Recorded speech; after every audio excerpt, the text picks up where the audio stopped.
sets up in the shotgun, and he looks to try to run, and he does to the 10. He's at the 5, and he scores! 2001 was a dream season for the LSU Tigers. Nick Saban's team played the underdog role as they won the SEC championship in dramatic fashion. Tigers win! Tigers win!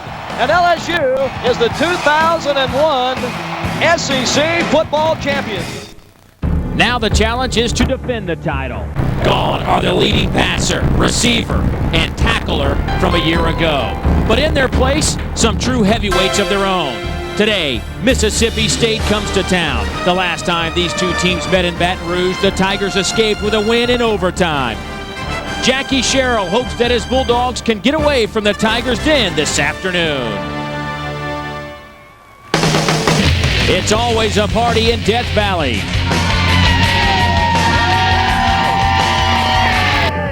And Tiger fans are looking to start the SEC season next.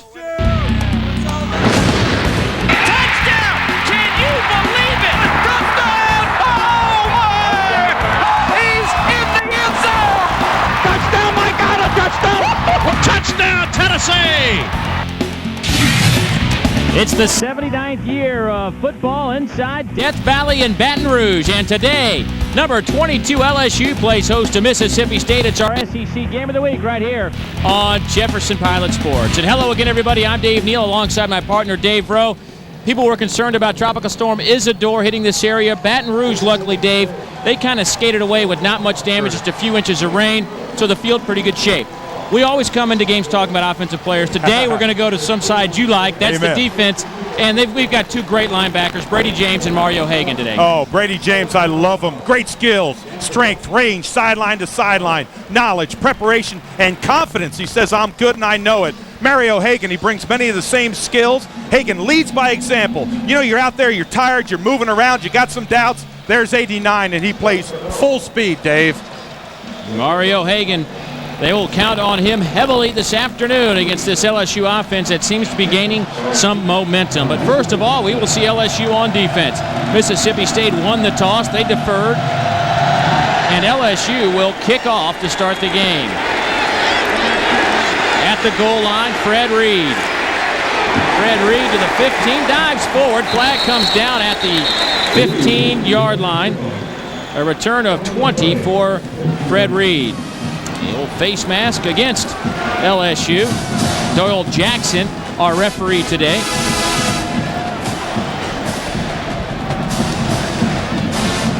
Third member of our team, as always, Dave Buzz Baker. Let's check in with him right now. Thanks, Dave. You know, this is the start of LSU defending its SEC championship, but Coach Nick Saban wants no part of that. He's been involved in some complex schemes at the NFL level, but he says his guys can overanalyze. The only thing he wants them to do is concentrate about whipping the guy across from him on the next play.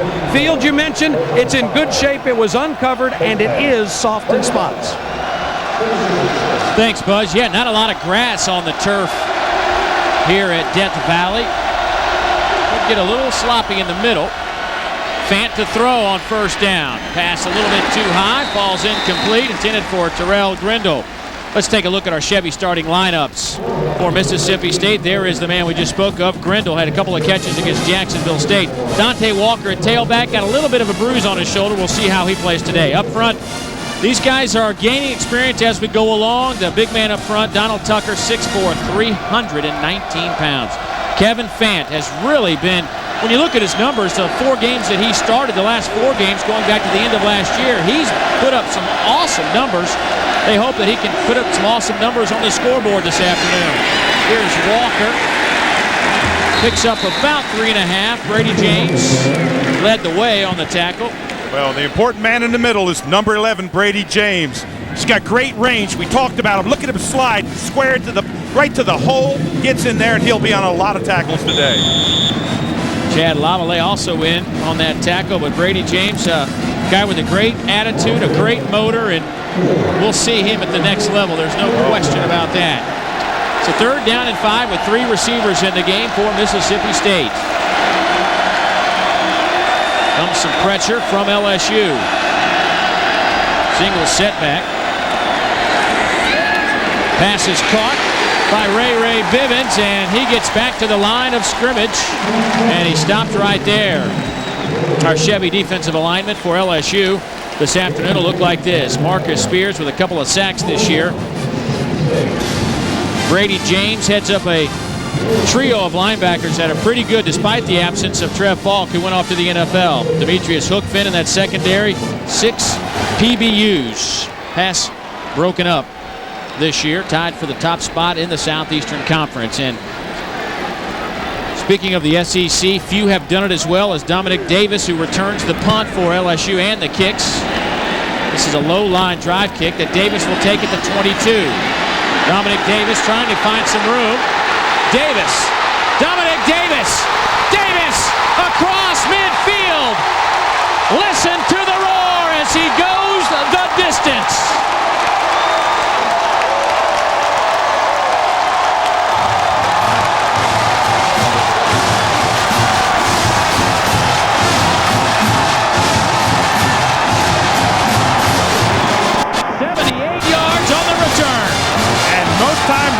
Are caused by broken tackles. You see number 4 there.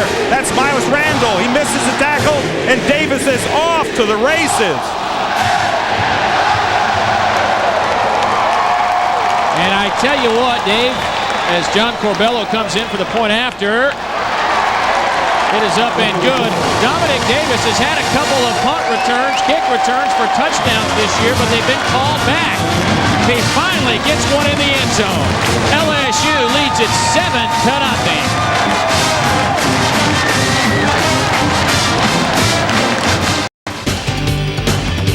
7-0. SEC football is being brought to you by Alltel. Are you connected? By Chick-fil-A. We didn't invent the chicken, just the chicken sandwich. By Ice House. At Plank Road Brewery, we'll make the Ice House, you make the ads. For details, go to icehouse.com. By Pizza Hut. So much variety. The best pizzas under one roof. And by Advance Auto Parts, where the best part is our people. A great day for football in Baton Rouge. And the home folks happy after the 78-yard punt return for a touchdown by Dominic Davis, and he is closing in on all the return records in LSU history. He just added 78 yards. Here's Fred Reed. Fred Reed still on his feet out over the 35 to the 36-yard line. So the Bulldog offense will take to the field after the 28-yard return. That was the first punt return for a touchdown allowed by Mississippi State, Dave, since 1994. And who did it then? LSU's Eddie Kinnison. Oh, yeah, I remember Eddie Kinnison. Sure do. Well, really important now, Mississippi State, you just take a deep breath, get back into your offensive plan, and play what brought you here. Don't try to abandon it. They're not a great come-from-behind team, though. High formation. Dante Walker is your tailback. Justin Griffith is your fullback. Little option play. Here's Walker. Griffith with a nice block, but good pursuit from the inside by LSU. Jeremy Lawrence, Damian James converge on the tackle. Walker, a big back. 5'10", 250 pounds. Coaches say he came in a little heavy this year, Dave, and he's still not quite where they'd probably like him physically, but he's got a lot of talent. Boy, he does. If he gets through the hole, he's also got that great speed, that little slash speed where he can break it. 2nd down, 7. Handoff goes to Griffith. Lavallee on the stop for LSU, the defensive tackle out of Marksville, Louisiana. We hope everybody over in New Orleans, by the way, Dave, doing well. I know they got pounded by the rain. Tropical Storm Isidore just about an hour from here. We hope everybody in New Orleans that's watching made it out of there safely. 12 inches of rain. That's a lot of rain, partner. 3rd down conversion for Mississippi State. They're first in the league. Fant to throw. overthrows his intended receiver, Justin Jenkins. Corey Webster on the coverage for LSU, and that'll bring up another 4th down. And boy, does that put pressure on the defense. 3 and out, 3 and out. You're going to get the ball right back to LSU. Let's check in with Buzz quickly. You know, Dave, Dominic Davis, there's been a lot of talk about these day-night games. Dominic Davis said he liked the day games because he could get home and take care of his dogs. He's got 18 pit bulls that he and his brothers raised for pets. Well, he likes the day games. Now he can get home and get to the dogs after he took one at the dogs on that opening return. Another low punt. Davis will have a chance to return this. Dominic Davis this time doesn't get very far, out to the 34-yard line. Miles Randall, who missed a tackle last time, holds on. 33-yard punt, 6-yard return. Take a look at our Chevy starting lineup for the LSU Tigers. Dominic Davis, who just returned a punt 78 yards, and then 6 more yards on that last punt. Ben Wilkerson on an offensive line that's getting better and better. Andrew Whitworth, this guy is huge, and he looks thin. Over 300 pounds, 6'7". There's Matt Mock. Completion percentage increasing, had a career-high 215 yards 2 weeks ago. Toefield gets the carry and gets a couple of yards. Tommy Kelly makes the stop. Our Chevy Bulldog defensive lineman, Khalil Nash, one of the defensive linemen. Tommy Kelly, 55, a guy's got so much talent. Mario Hagan and Mawini are your linebackers. Corey Banks, a guy who likes to talk, and a guy who is good at not only talking a little trash, but can also cover with the best of them in America. Kind of reminds you a little bit of Fred Smoot. Used to be out there in that same position. Rolls right, has some room. Mock out over the 40 to the 44. Loose football. Who's got it?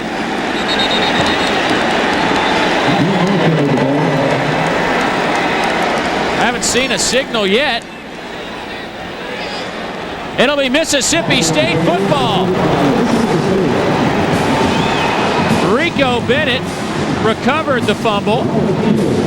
Well, it's hit from the back. Watch this. Get your hand in. When he comes back inside, he gets hit from the backside. That's Fields in there, number 73, who gets in there. Excuse me, 93. Gets that arm up there and rips him. That's the worst place to get hit. So 2 plays and out for that LSU offense, and the defense back on the field again.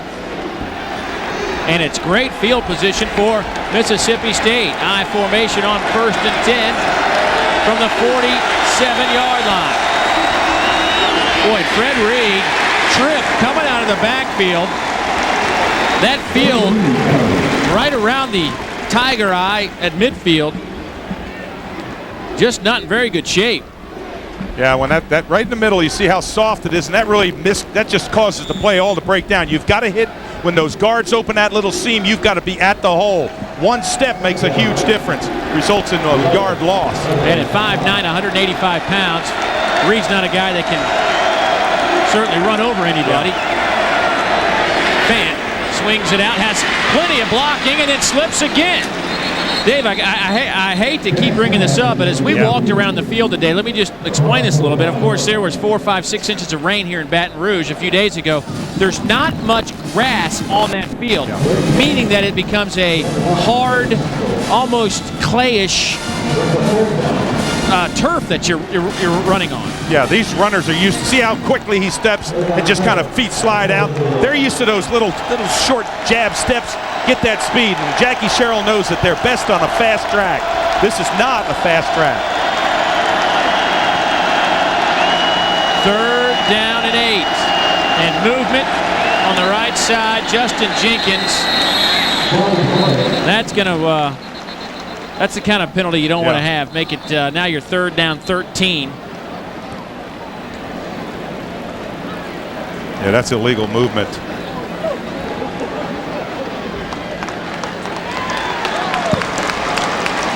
Let's see who we see move. Yep, little bit early movement there. Can't do that. Got to set up. Now, of course, when you're pass blocking, you've got to get off the ball fast, especially on that left side. Mississippi State penalized the most of any team in the SEC. 29 for 254 yards, which amounts to almost 85 a game. 4 wide receivers on 3rd and 13. Fant fires over the middle, batted up in the air, and it's caught! First down, Mississippi State. Darius Tubbs at the 34-yard line. Terrell Grindle couldn't hold on, a gain of 16. Well, it's called the tip drill. Watch how many times he gets hit. 1, 2, 3, 4, 5. Amazing. And you've got to go for the ball. Defenders are taught to go to the ball, but how about a heads-up play there? Just diving down in there by Tubbs. Mississippi State needed a break. Yeah. They finally got one. Let's see what they do with it. Fant to throw again, looking for the end zone. Out of bounds, but a flag down in the end zone. Demetrius Hookfin was on the coverage. Terrell Grindle made the catch, but out of bounds. Well, watch the arm. Watch the tail end of the play.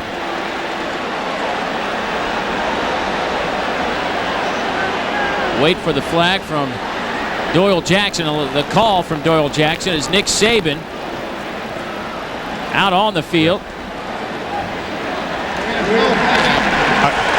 Oh, wow. What a surprise. I want to tell you, if that's not pass interference, I'm going to, you want to take a peek at it? Watch this, the tail end. Watch Hookfin's left arm. Watch here. I don't care if it's uncatchable. Look right here. He hooks him right there. Boy, oh boy. Question is, would he have caught it in bounds? Side judge said that it was uncatchable, but definitely a pass interference. But yeah, had he caught the ball, he would have been out of bounds anyway. 2nd down and 10. Griffith, the fullback.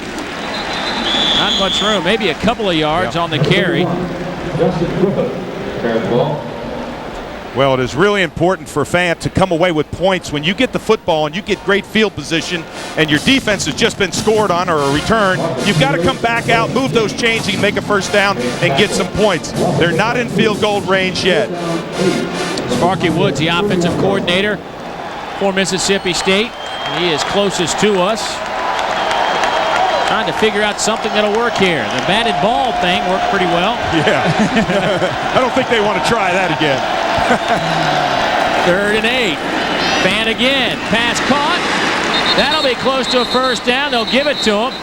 Gain of 11. Ray Bivens on the reception. Move the chains again. Well, I like this catch. Watch this slot position. Come across. Look at him stretch out. Going across the middle. He's just a youngster, a sophomore, but he stretches out great for the football. He's fearless going across the middle. Ray with 6 receptions, 155 yards. His real name is Ray Bivens, but he picked up that extra Ray in Pee Wee football. They just kind of stuck with him, and he's gone with it. Ray. If he catches like that, I'll call him Ray.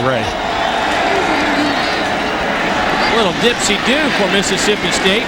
Nick Turner, the freshman out of Atlanta, Georgia, picks up about 4 on the play. Well, Dave, one of the players that we highlighted was Brady James, number 11. You want to watch what it's like? You take the fake here, you see it. Now look at him get back on that horse. Run the angle of pursuit, get in there. When he gets his hands on you, he doesn't let go. You rarely see Brady James miss a tackle, just fall off. Just love his style. How good did he come out this year in terms of tackles to start the season? 19 versus Virginia Tech, 18 versus the Citadel, the first 2 games for Brady James. Here's Reed inside the 15. That'll bring up another 3rd down.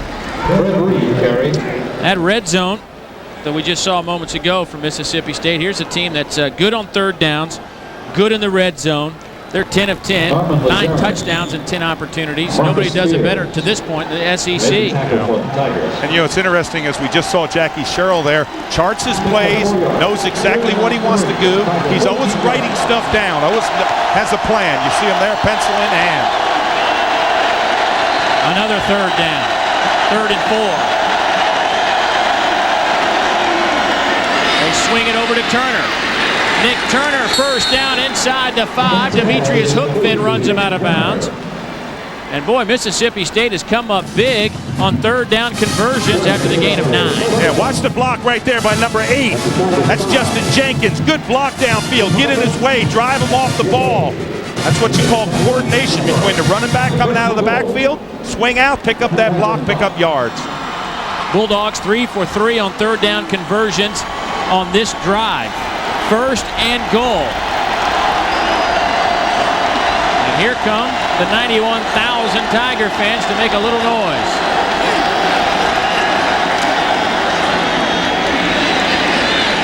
Inside the 5 goes Reed. Lavallee on the stop for LSU. You know, coaches love, like Jackie Sherrill, they love to run that off-tackle play. But I'll tell you the one that bothered me the most when I played, straight up the middle, get behind that guard center, find that little seam. It's the straightest distance to the goal.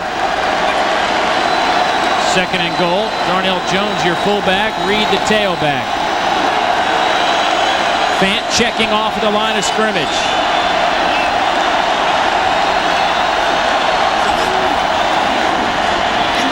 Lofts it up to the corner of the end zone, off the fingertips of Justin Jenkins.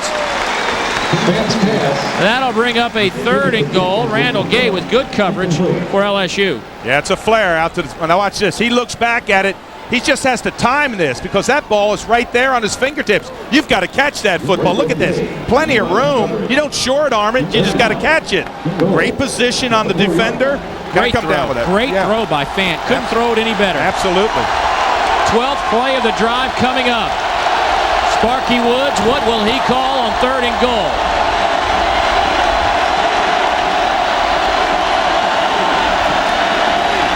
Fant under pressure, back over the middle, incomplete. Pressure came from Marcus Spears and forced Fant out of the pocket.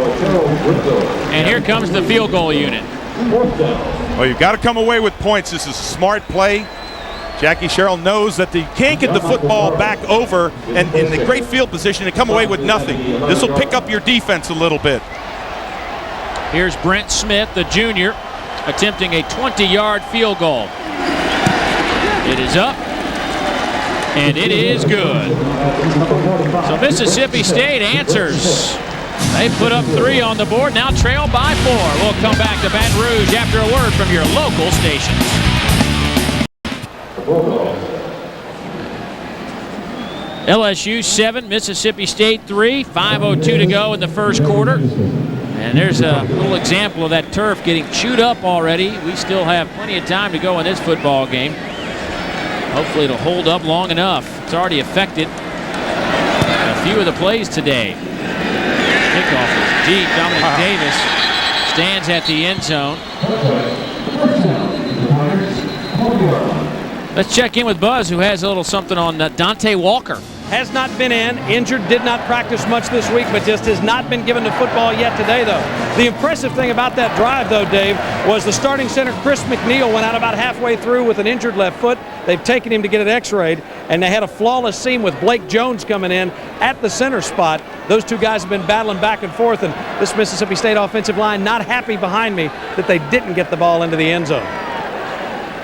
They've been good inside the red zone. 9 touchdowns and 10 opportunities coming in, but had to settle for the field goal. Trail by 4. Matt Mauck takes over. LSU's offense has only run 2 plays this quarter. Mauck fumbled the last time. The handoff goes to Tofield. He's out over the 25. The Jefferson Pilot Sports Crew is on the road covering SEC football. We like to eat at Huddle House and always enjoy their big house breakfast and lunch platters. What a venue for college football. Oh, doesn't get any better than this. This is marvelous. The noise, the atmosphere, the pregame. Oh, the people here are fantastic.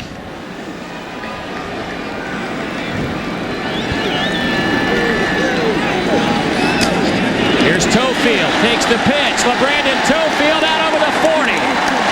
Josh Morgan finally brings him down. Gain of 16 and first down for LSU. Well, when we talked to the coaches about LeBrandon Tofield, we said, what's the difference between him and Davis? This is the difference. When he gets to the hole, he explodes through it, and look at him just rumble. Keeps those legs going after contact. 7, 8, 9 yards, carries the defender with him. Tofield averaging over 7 yards a carry. And how about the 19 touchdowns last year, tied an SEC single season mark, and also set an LSU record. Malk will swing it here to the near side to Tofield. LeBrandon popped at the 43-yard line, got maybe a yard. Mulwinny hit him. Pizza Hut scoreboard looks like this. Virginia Tech, who's moved all the way up to number 5 in the latest rankings. Ohio State taking on former LSU coach Jared DiNardo in Indiana. Iowa upsetting Penn State. It's early, but Dave's Nittany Lions could go down for the first time, and Navy over Duke by a touchdown. Our Jefferson Pilot ACC announcer, Steve Martin, on hand with us today in the booth. Also the voice of the New Orleans NBA basketball team. A little reverse. It's Henderson tripped up at midfield by Josh Morgan. What a great tackle, because Henderson's got unbelievable speed. And Dave, you talk about a reverse working. Watch this one. You're going to see the reverse is going to come back. Now watch on the tail end of the play. You're going to see a wall of blockers that is incredible. You get the ball there. Look at the yellow shirts up in there. They've got 3 people. They're actually, everybody's waiting. There's nobody to block. They've got to go downfield. Great recovery there by Mississippi State to stop them, stop the big gain. 1st and 10. Here's the pitch. Tofield. Good defense of work by Mississippi State. Tommy Kelly. Rico Bennett. Talking to Jackie before the game today, and boy, he really studies the game. And you would think somebody who's been around as long as he has would kind of just understand how it all works. But he's out there stopwatching hand and warm-ups, and 1.42 seconds versus 1.4 seconds is a difference in how he will attack a punter. And I mean, it's really amazing to spend some time with Jackie. That's not Jackie, fans. It's a little bit warm out there. Malk to throw. Pass a little bit high. Malk gets popped at the 44-yard line. But Dave, you're right about that. He's got great knowledge of the game, Jackie Sherrill does. He loves to sit there. He times the kick. How long can it be? He knows exactly how long it takes for his blockers to get in there and block it. And you'll see him call it on a punt. When they're practicing, he'll say that one can be blocked. Joe Lee Dunn, the defensive coordinator, says his team is, of the 12 quarters they've played 6 perfect quarters and 6 horrible quarters, and they need to kind of find a happy medium in there. He said we want 6 of the perfect ones. We need 4 of them today. 3rd down. Malk dodges one defender, but slips down and still on his feet. Matt Malk to the 45. Well shy of the 1st down, but could have lost about 20 yards. Rico Bennett stayed after it out of his dog safety spot to bring him down. Well, it starts off with a blitz, and the blitz gets great pressure. Watch right here. This is going to get pressure on him. Coming in there, it's Clark. There, excuse me, right there. Now, steps around. Now watch him move in here. Here comes another one. You got to break down. He doesn't break down. They miss a 2nd tackle. You just can't miss tackles out there. You can't allow a quarterback to run. And Malk starts, he just picks up positive yardage. Just can't allow that to happen. Once again, you see the turf is getting chewed up. A high kick bounces at the 5, and they'll call it a touchback. 45-yard punt. Good-looking kick from Donnie Jones, who came in. They didn't know if he was going to punt. He has a bad knee, but a flag down against LSU. Well, what happened on that play? The defender jumped in from the goal line, from inside the goal line, and he jumped over top. That was Mays. Jumped back in. He touched the ball. It had broken the plane. And he knew it right away. Yeah, he did. Man. Yeah, exactly. Exactly. But it may all be negated because of that flag. Doesn't appear Mississippi State will have LSU re-kick it. They'll take it at the 20. Kicking team only had 6 men on the line of scrimmage. That penalty is declined. 1st down from the 20. 7-3 is our score. LSU in their SEC opener. Mississippi State lost their opener to Auburn 10 days ago at home against Auburn in Starkville in a record crowd. And, Mississippi State just turned the ball over too many times and couldn't play catch-up. They're not a great come from behind team. They like to dictate the style of play. That's why they want to get out to a quick start. Fant to throw on 1st and 10. Flag down, but looking long. Pass is picked off at the 35 by Randall Gay. Gay still on his feet. Gay hit at the 32. A return of 34 yards, but let's wait for the flag.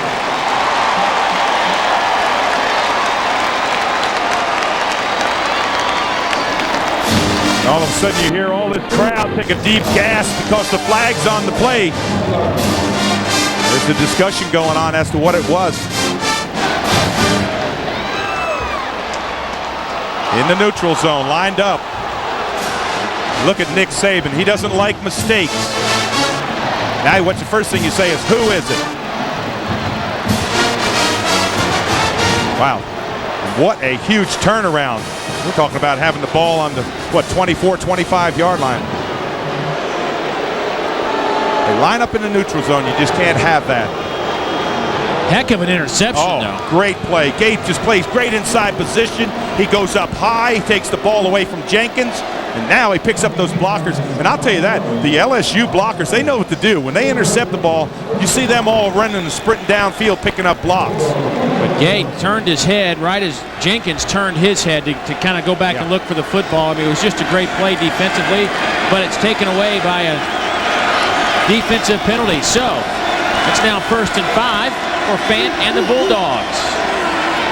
Here's Walker off tackle.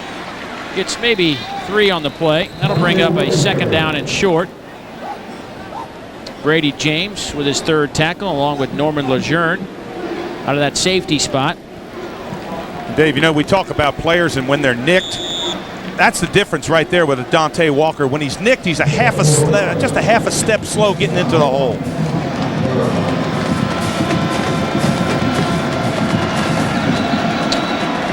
Darnell Jones, the fullback. And that will be the end of the quarter. Fant couldn't get the snap off, but no damage done. They'll switch sides of the field on 2nd down and short. A Dominic Davis punt return for a touchdown. Mississippi State responded with a field goal. It's 7-3 LSU. We'll return for 2nd quarter football after this message from Texas Pete. Tailgating, certainly a big part of LSU football, and wouldn't you know it, the Chick-fil-A cow. That thing's been everywhere. You can't run from the cow. No. You cannot run from the cow. LSU leads at 7-3 as we begin 2nd quarter football in Baton Rouge, Louisiana. And a big SEC West showdown between the Bulldogs and the Tigers.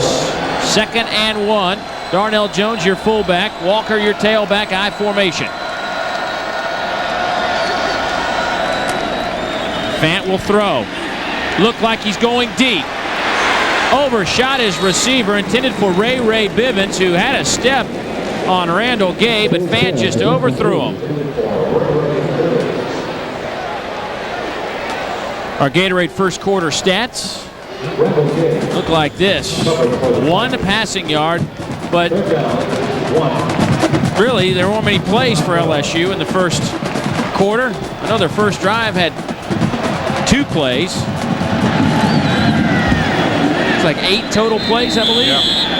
That should be enough for a 1st down. LSU had 9 offensive plays in the 1st quarter. Of course, that 78-yard punt return, that's what really is. That helps. Yeah, that really helps. Nobody likes that better than Nick Saban. That's my kind of play. You can run 8, 9 plays, that's fine. Well, these are 2 coaches today, Dave, that put such an emphasis on special teams.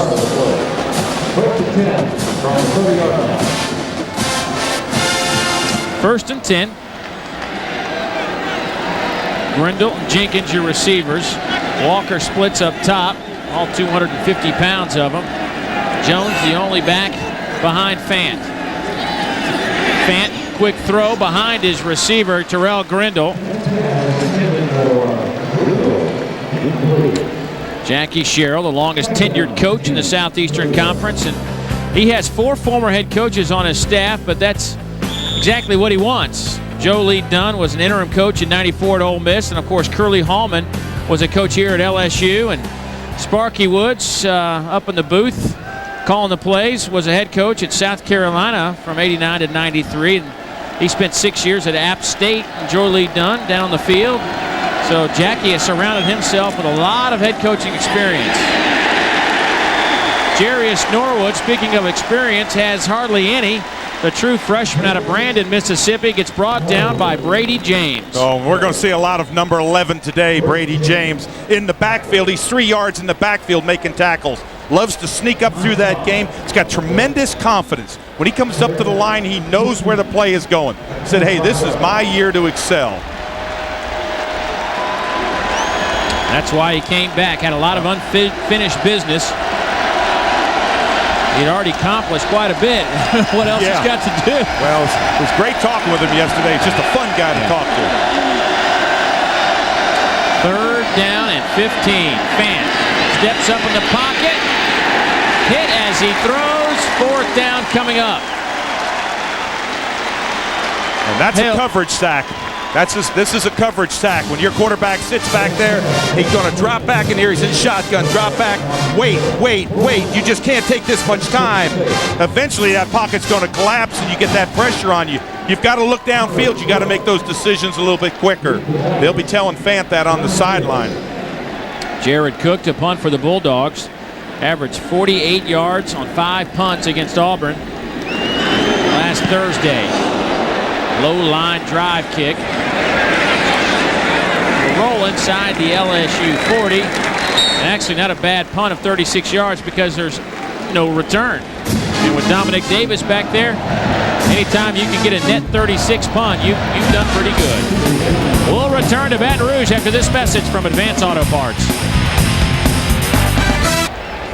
Let's play some football. 7-3, LSU leads Mississippi State, 13:24 to go before halftime. LSU takes over, 1st down and 10 from their own 39. Fant has time, fires over the middle, intended. Matt Mock, intended for Michael Clayton. Mock is certainly a guy that's gaining, he's confident anyway. I mean, he's a veteran. He spent time playing baseball before he came here. He was certainly, you won't find a bigger arena than the SEC championship game. So he's been under the glare of a lot of people, and I think it's just a matter of getting in that rhythm. It is. I said to him yesterday, I said, Grandpa? The guys call you Grandpa? He says, yeah. I said, I'm only 23 years old. Grandpa? But everybody else is 18, 19. A couple of tight ends in the game. Here's the toss to Davis. Dominic Davis out over the 45. The 46. Corey Banks tripped him up. Gain of 7 on the play. Had a chance to talk to Well, first of all, watch this here. When they slide to the hole, if you don't get to the point of attack, if you're running laterally, he picks up yards because he bursts through the hole. You've got to get to the point of attack and get up in the hole and get square into the hole, Dave. Davis's season numbers. Had a chance to talk to Matt Mock before the game today a little bit. He says, if you give my baseball, my minor league numbers, hedge a little bit. Help me out. Davis in motion to the near side. Here's Mock. Tuck it up. Gets the corner and a 1st down. Mulwiney had a chance, but Mock able to get outside and gain 6 yards and a 1st down. Well, you've got to be able to take the football, and you've got to be able to move around in the pocket, and sometimes your quarterback's got to run. But now watch what happens on the tail end of the play. On the tail end of the play, Mario Hagan, number 98, comes up in there, and I mean, he gets some good pressure up in there. Just really came up in there, forced him out of the pocket. Matt Mock's done a nice job running the football today.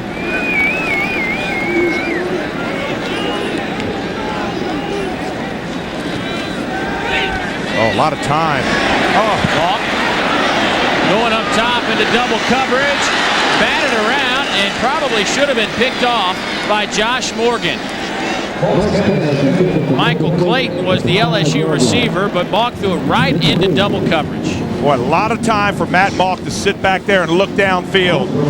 And then look at this. Josh Morgan, 47, goes up. He has the ball. He's the center fielder. He's just playing the ball. Look at him come over there. You've got to come down with that. Oh, and he fell right on the small of his back. Ooh, that has to sting a little bit. Josh a little slow getting back to that safety spot, bending over a little bit. Man, I didn't realize how awkwardly he fell. Josh, the senior out of Vicksburg, Mississippi. Here's the handoff to Davis. Nowhere to go on the play, and that'll bring up 3rd down and 10. Ronald Fields on the tackle for Mississippi State along with Higgins. How about New Mexico State striking first against the Dogs? Virginia Tech winning. Ohio State over Indiana. Ouch. Ouch. NC State over UMass. And Duke by 5 over Navy.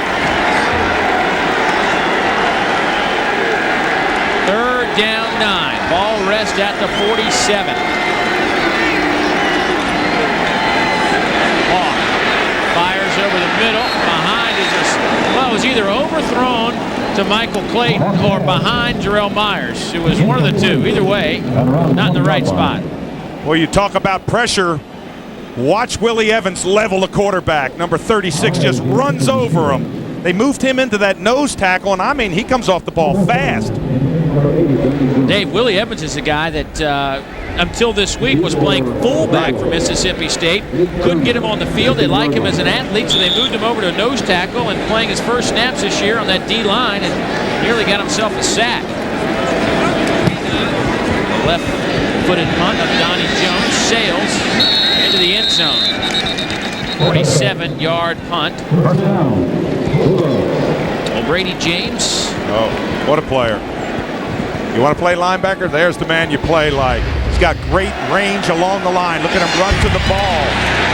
He reads the plays well. This is that reverse. He reads it, comes back against it. He's tough, sideline to sideline. He'll stick his nose in there, right there. And most of all, he's a leader. Look at him get up. Nope, they aren't going to do anything on us. The active career leader in tackles in the Southeastern Conference. He already has 7 tackles today. Here's Nick Turner, gets the corner. Turner with great speed. Turner, a parade All-American, considered a top 10 running back in the country coming out of high school. Rushed for over 5,000 yards, 58 touchdowns, and has been clocked at 10-4 in the 100 meters, just gained 20. Yeah, when he gets the outside corner, he gets that edge. He's a burner. And no one likes that more than Jackie Sherrill. He knows this game is played at speed. It's played with speed on the edges. You see him right down there? Just remember, number 7, Nick Turner. Well, right before the game, Coach Sherrill told me that we would see a lot of Norwood and Turner today. Try to get them in the game when it's not necessarily a blitzing situation because they're pass blocking, not quite there just yet. Nick Turner slips down at the line of scrimmage. When you can see him shake his head when he gets up because he knew he had big yardage. It's a draw play. He gets the ball. He sees the seam. You can see it here. Look at the hole that he comes in. He's looking at a hole right there. And all of a sudden he turns back inside and you see his feet slide out from underneath him. Man, everybody slide down. It's like a hockey rink. Well, what they do when you get a moist field like this, Dave, they come in with a roller and they roll over it, then they paint it green. It looks like it's a beautiful grass field, but you and I were down there early. We saw that it's just dirt with some green paint on it.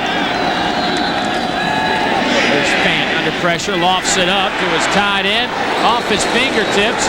The Mississippi State bench erupts wanting a flag. Jackie Sherrill is certainly a little livid. Lionel Turner on the coverage. Well, what they were saying is that there was contact early. He said he grabbed him early. See if he doesn't come into him. Look at the hand. Oh, yes. Yes. No doubt about that. Ooh. That's that hook move we were talking with Bobby Gaston, the head of the SEC officials, when that defender hooks him. I think Jackie Sherrill's got a right to be upset there. 3rd down 10. Well, Jackie's still going at it. Oh, yeah. Fant in the shotgun. Fant long out at the 50. Had to get, if he touches the 50, if the nose of the football hits the 50-yard line, it'll be a first down. And it looks like he might have gotten it. Yeah, it's an out pattern. What you do is just run a quick out, but you have to know where that first down yardage is, and that's exactly what he does on the play. Grindle just gets just enough for that first down, makes the catch, goes out of bounds, move the chains. This is what Mississippi State needs to do. Keep the ball away from LSU. Move the chains and score. The senior from Hattiesburg, closing in on 100 career receptions in his Mississippi State career. He stands 6th all time. Here's the handoff to the up back. That'll be the fullback, Griffith. He gets 5 on the play. Marcus Spears in on the tackle for LSU. At halftime, we'll be taking a look at the Alltel halftime stats. Dave Baker will be with us. Get you caught up on what's been happening around the Southeastern Conference. Nick Saban, a defensive-minded coach. Spent a lot of time on the defensive side of the football. 2nd down 5. 4 wideouts. Fant to roll off the fingertips of his receiver, Justin Jenkins. Boy, no one knew that more than Fant. You see that arm movement when he threw it? The ball just floated as it went out to Jenkins. Can't float that ball. Got to deliver a strike. He knows it.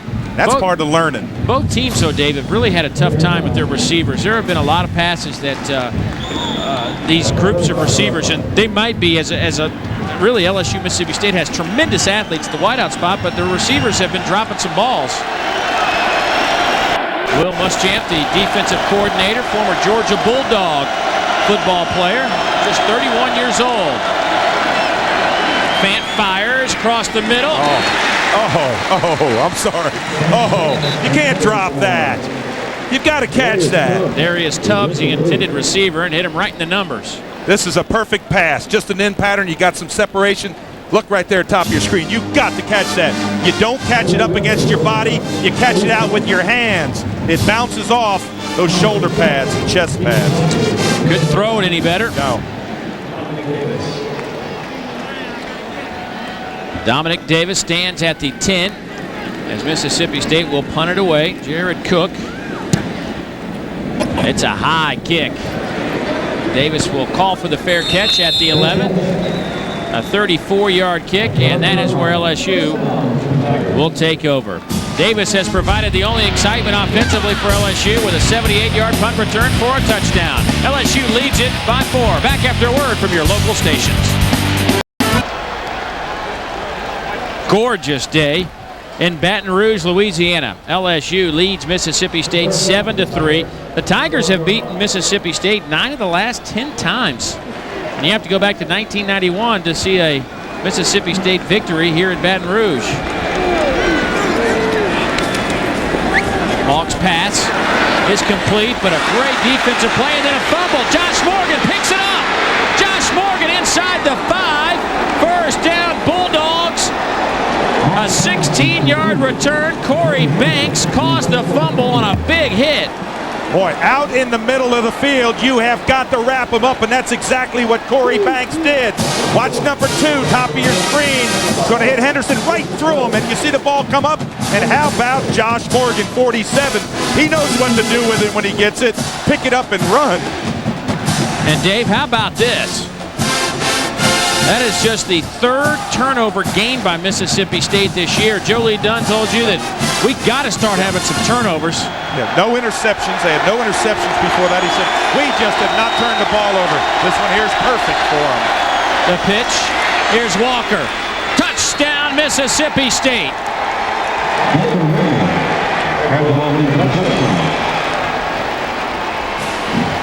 Dante Walker, the senior out of Clinton, Mississippi, with his 5th rushing touchdown this year. And partner, you could have run this one in. Nobody touched him.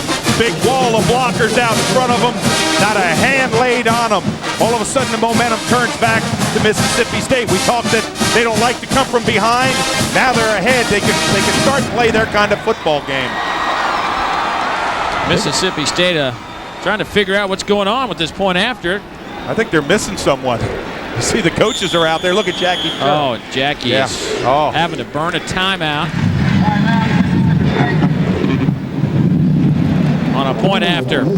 Dante Walker has now had 5 rushing touchdowns this year, and they've all been from a yard out or less, but he just moved into, with his 22nd career touchdown, moved into 5th place all by himself on the Mississippi State list.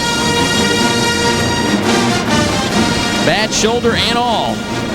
Well, you give it to the champions when you get down inside the goal line. And what he did is when he took that pitch, he had great blockers out in front of him and just saw that pylon and ran towards it. That was all set up by safety Josh Morgan's fumble return. And let's check in with Buzz for more on that. You know, Josh Morgan has got a history with this Mississippi State program, his entire family. Now, Josh, of course, is a safety. We've seen him in action today, got the fumble, should have had the pick.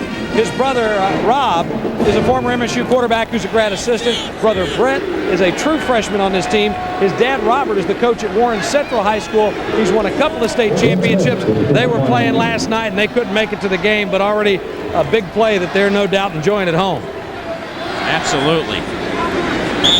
And here we go with the point after, make it a 3-point game. Brent Smith. Kick is up and good. He snuck a couple of, well, the field goal snuck in the right upright. The point after sneaks in the right upright. So Mississippi State leads on the road by 3. Mississippi State takes a lead 10-7, 9:15 to go in the first half. Mississippi State struggled in terms of turnovers this year. They came in, what were they, 12th in the league with a -8 differential. They've still yet to get an interception. Here's Davis, Dominic Davis. Can Davis get the corner? No, but he does get to the 36-yard line. And one of the side judges down as a pile of players converged right on that Mississippi State bench. Yeah, I think he got his legs cut out from underneath him. That's Matt Moore. Well, he came down hard. I want to tell you, that was a hard fall.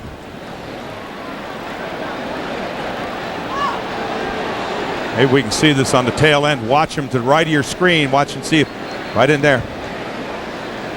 Right there. You see him come down, and look how hard he comes down. That hurts. You see it again right there. He's oh man. He just never saw it. He started to blow the whistle dead, blow the play dead. Just got his legs cut out from under him. Just talked to Matt before the game today at midfield. Yeah. And you hate to see that. Hate to see that.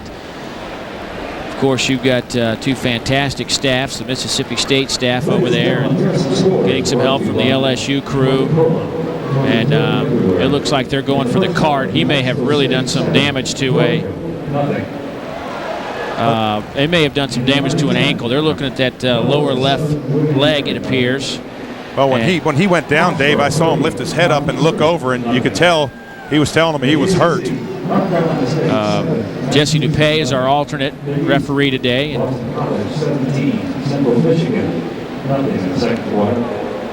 Well, it's always a wonder to me how officials don't get hurt more often. They're right in the middle of the action. They have to be right there. Of course, last week we had just a heartbreaking injury to Ole Miss tight end Doug Ziegler, and he is fractured his leg, will be out for the rest of the season. And they had to bring in the air cast and cart him off to the hospital for x-rays early in the game.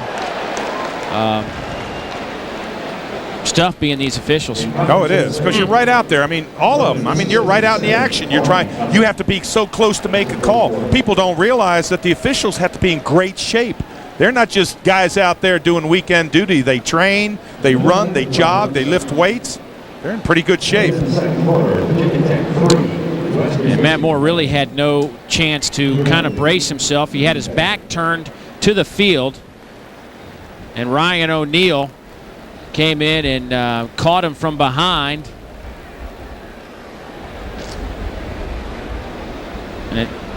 Let's check in with Buzz. Dave, the word from down here on the Mississippi State sideline where Matt Moore's been getting outstanding medical care is that I don't know whether it's complex or compound or exactly what you'd say about it, but the ankle was going the wrong way when they got to it, and the orthopedic people put it back into place. He's hurting a little bit, but boy, he's a gamer now, and he's sitting up and got a smile on his face right now. That seems, we're happy about that, but apparently it's a broken ankle, and they'll go with the alternate official, and now they'll be taking Matt back in and getting him casted up, and he's talking with people now, and that is a good sight to see, because over here we've got this covering on the sideline so it doesn't turn to mud. Boy, it is really tough to stand up over here. He took a hard fall, and he's okay. They're going to take him and get him casted. Broken ankle, but he seems to be in good spirits, fellas. Best of luck to Matt Moore. Well, we have to play some football, and LSU hands it off to LeBrandon Tofield. Gets a few on the carry. Josh Morgan on the stop for Mississippi State.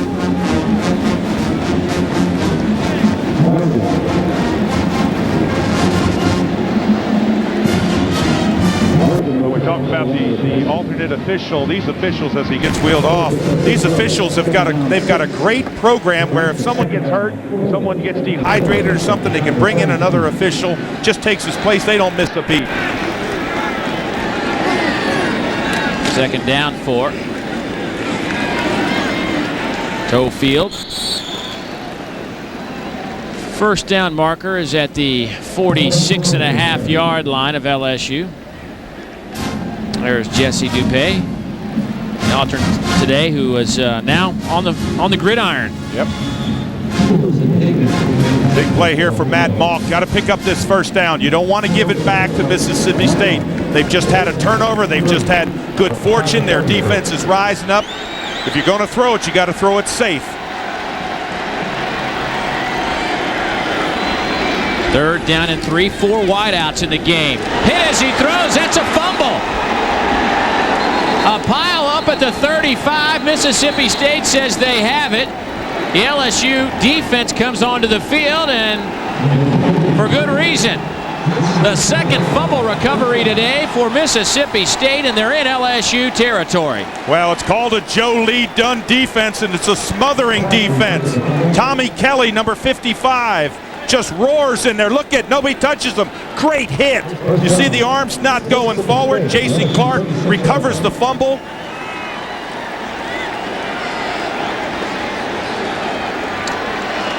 Another turnover by this LSU offense. Joe Lee Dunn, Dave, I mean, he was just harping on, we got to have turnovers. We got to have turnovers. Well, you've gotten them today. 3.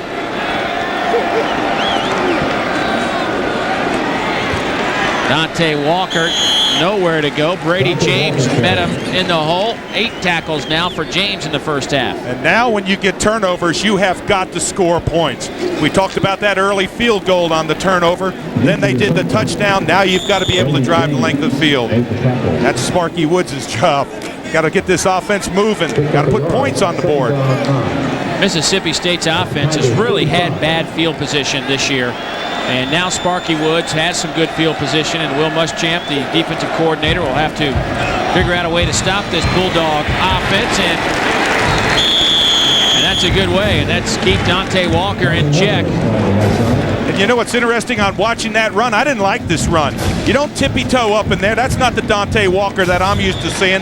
I'm used to seeing Dante Walker come up there, see the hole, explode through it, get to the outside if there's nothing up there. I think he may be nicked more than what we think.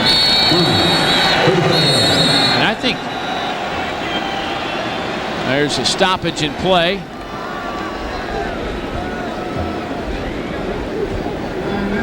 Timeout taken by LSU.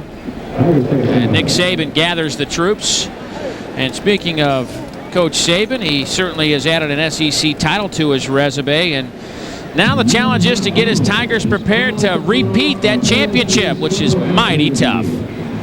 They need to focus on the things that helped them be successful, which was a lot of hard work, a lot of togetherness as a group, and a lot of willingness on everybody's part to do their job and take care of their business relative to what was best for our team.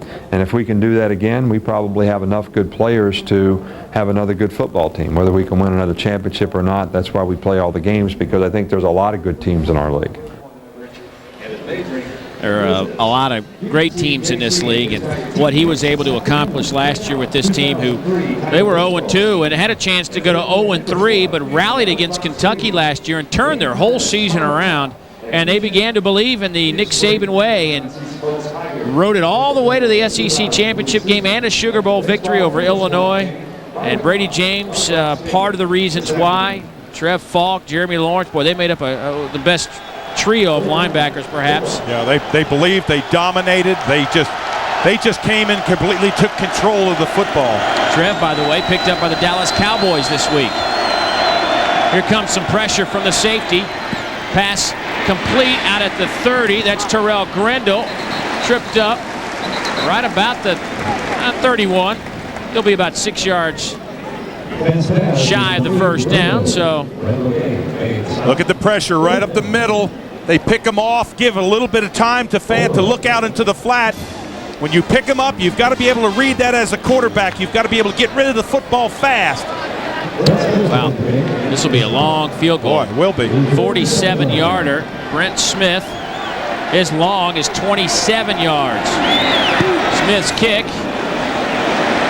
is off to the right. That's the third kick that's been off to the right today. He's made the first two, a field goal and a point after, but the 47-yard kick goes wide right, and no points for Mississippi State after the fumble recovery, but they still lead by 3 with 5:50 to go in the second quarter.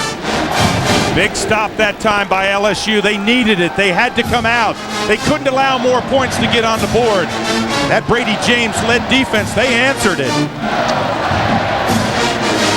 Our Chick-fil-A nugget of the game today is actually nuggets, plural. Kentucky today will try to put that undefeated mark and keep it alive against Florida down in Gainesville. The SEC teams average 181 yards rushing per game, which is second in the nation, only behind the Big Ten. And Ahmad Galloway out for the season for the Crimson Tide, the senior tailback, a class act, a great runner, will be missed, but certainly some talent in Alabama's backfield, much like here at LSU. Dominic Davis. It's about 7 on the play. That'll bring up second down 3. TJ Mawhinney on the tackle for Mississippi State. At LSU, they love using Dominic Davis, back him up with LeBrandon Tofield. Not a whole lot of drop-off in talent and ability there. They just need to control this football game. Get back, moving those chains, do what you do best. Obviously, Malk's not having a good start to the football game. Hey, go to that running back.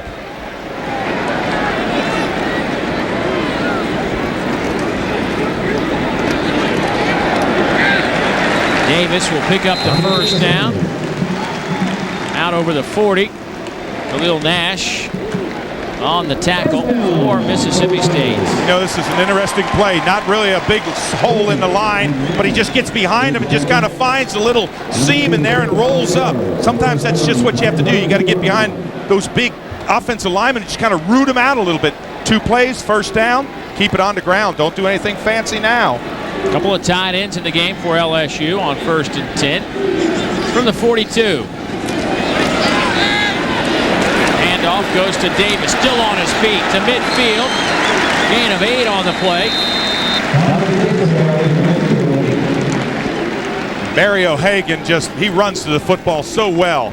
There he is, number 98. See the play now. He gets blocked out. Now he rolls right back to it and gets in on the tackle. Gets his helmet in there. That's what you got to have by a linebacker. That's what makes him so good. He's got that nose for the ball. He gets back to it.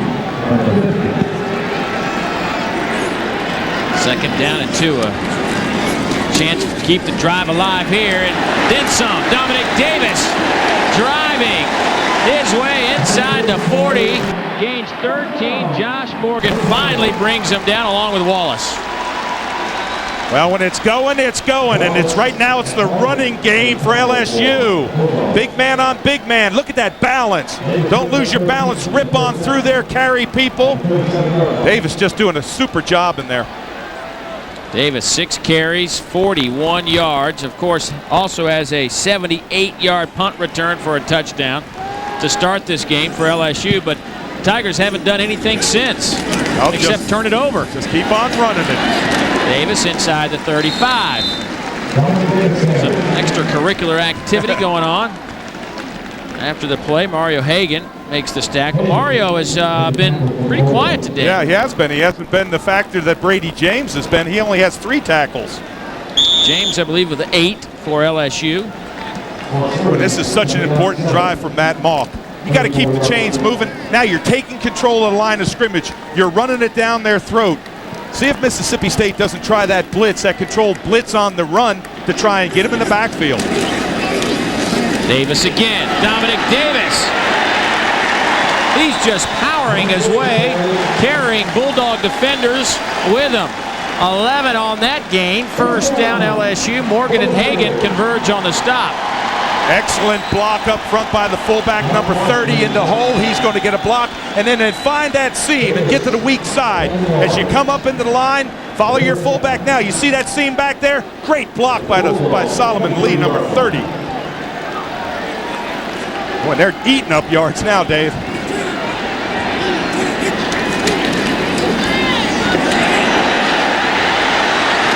Davis again. Close to another first down. He's inside the 15 to the 13.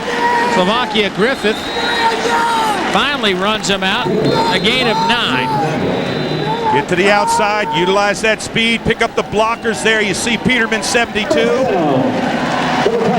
block along the lines, and the line play has been super.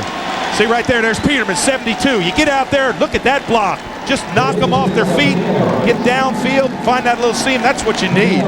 Well, they gave him 10 yards on the play. They spotted the ball, and it ended up being a first down as Mississippi State calls a first timeout after the first down, and Davis has been the workhorse on this drive.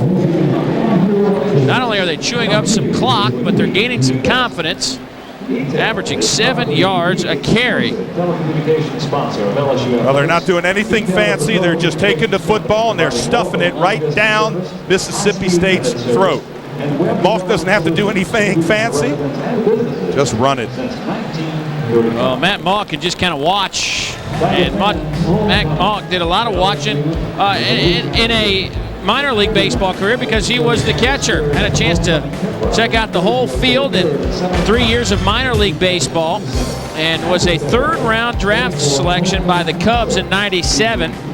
And some other quarterbacks that also played Major League Baseball. Of course, Doug Johnson, now the backup quarterback with the Falcons. Josh Booty spent some time in Cleveland, I believe it was Cleveland, as a quarterback after playing here at LSU. Quincy Carter, now the starter in Dallas. I mean, it seems to be the way of the world now. You play a little Major League Baseball or minor league baseball and then come play quarterback in the SEC. What a group of competitors. But you know, interesting on this series here, every one, Dominic Davis, 7 straight runs.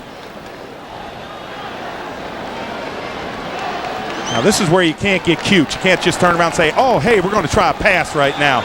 You've run the ball with authority. Nick Saban knows that. He loves that part of the game. Just keep going to what's got you right where you are. Just keep on running it. Toefield in on first down and 10 from the 13.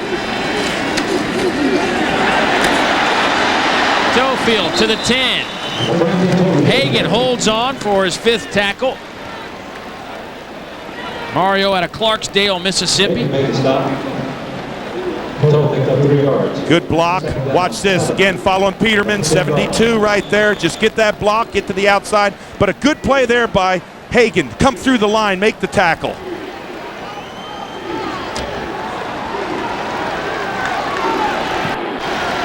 Second down 7. Clock ticking. 1:45 to go before halftime. Here's Toefield to the 5. Hagan again on the tackle. Boy, Toefield made just a super miss there. He made a miss, cut back inside. He's got those quick feet on the ground. You talk about two runners that really complement each other, Davis and Toefield. No drop off in the play with whichever one's in there. 3rd down and 2. 9 plays, 65 yards. That's the drive to this point for LSU. Davis back in the game. Dominic Davis powers his way into the end zone. Touchdown, Tigers.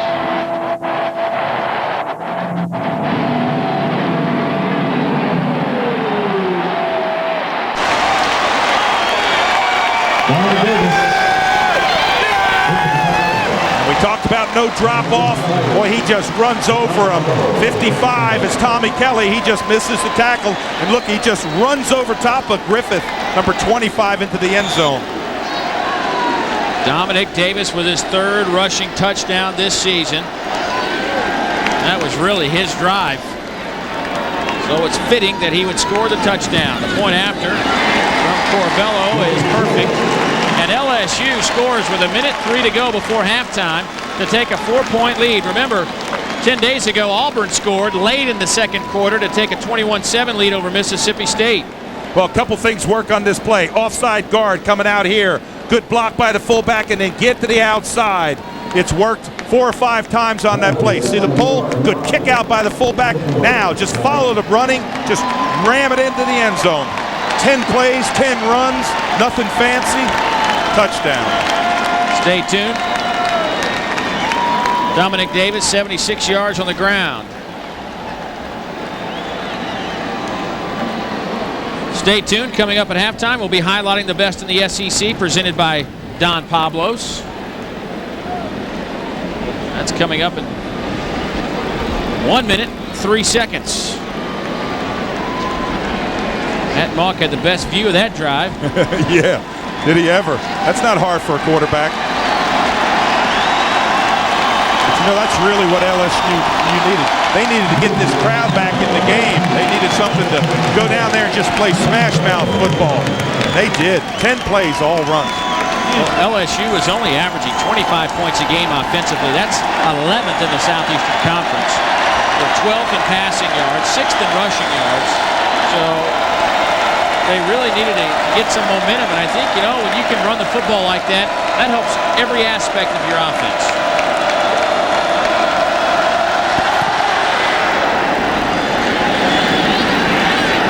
Big Sales to the 10.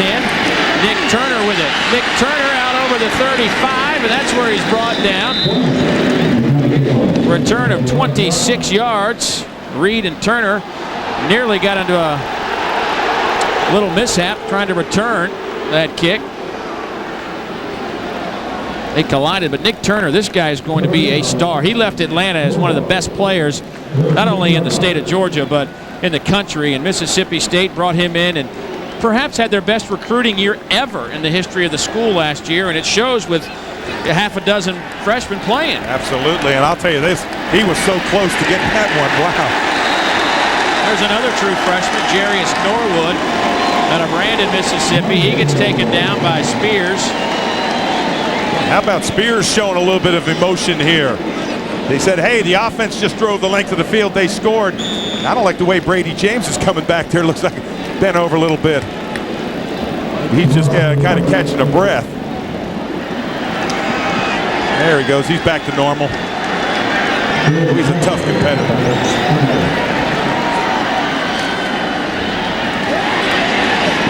Here's Norwood, takes the toss. Norwood runs out of bounds. He's shy of the first down. That'll stop the clock with 14 seconds to go. Well, you start thinking about things to do right now. If you're Jackie Sherrill, hey, you know what you do in 14 seconds? Throw that ball up long. At halftime, we'll be taking a look at the All-Tel halftime stats. Our clock up there, that's the first time I've ever noticed we've gone into hundredths of a second.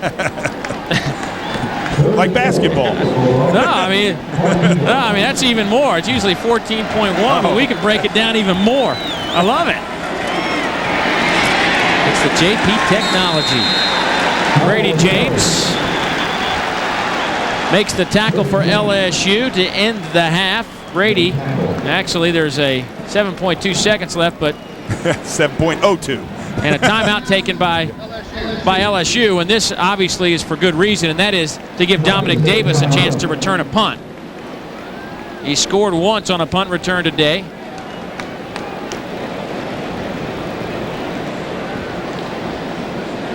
Or perhaps the punt block. Maybe LSU has seen a little chink in the Mississippi State punting game. Maybe they may try to put a lot of pressure on. Brady James, by the way, will head to the locker room with 9 tackles already today in the first half. LSU sneaks into the top 25 this week. They're at number 22. Florida number 7. Georgia number 8. Tennessee, after that loss to Florida, fell to number 11. There could be a shakeup there with Florida State losing Thursday night to Louisville. That hurt a little bit. That stung a little bit. But you know what? That rain, you can't play in that rain. Come on. Wait a minute. Both teams play in the rain. Don't give me that. That weather, it's a great equalizer. That's right. So Dominic Davis will head back, stand about the 20-yard line. Jared Cook will punt it away on 4th down and 3. It's a line drive kick. Davis will let it bounce. And that will do it for the first half. A 53-yard kick and a flag down, and there's some extracurricular activity going on around the 6-yard line. That flag was thrown after the quarter ends.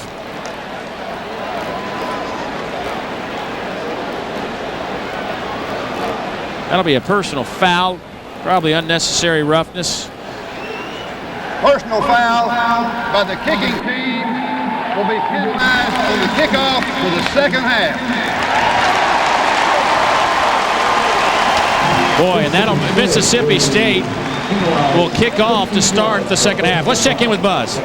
Coach, you said that if you're patient, you could have some success against this defense. You had it on that last drive once you finally held on to the football. Right. Well, we made 3 turnovers that's led to all their points. So, we got to take care of the football. We got to do a better job of making some plays in the passing game. We haven't been able to protect very well. But, the 3 turnovers have really killed us, and we got 1 turnover negated by a penalty. So, our mental errors has been a problem, but we just got to play through them. Your defense has really strapped it up, though, and they've bucked up when they've had them in close situations. Well, they have, but we haven't done well on 3rd down. I mean, we've given up 5 third and 8, 9, 10s, to keep drives alive, but we need to do a better job on 3rd down on defense. All right, Coach, we appreciate it. Best of luck in the second half. That's Nick Saban. His team goes to the locker room on top of Mississippi State, 14-10. We're back with more from here at Tiger Stadium.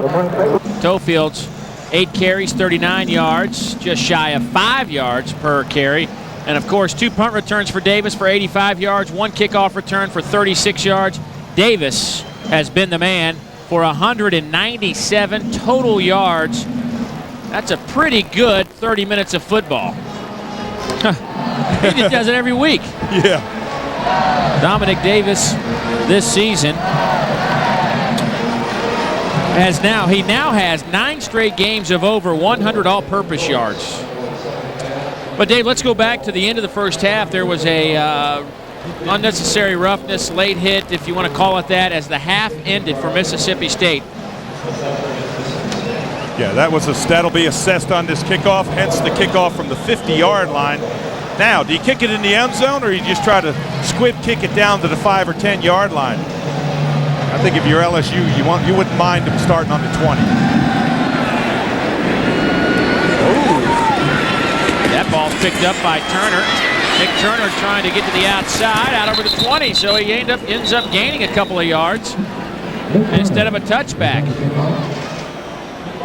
It's a little surprise to me. I thought he'd kick it out of the end zone, not give him the return.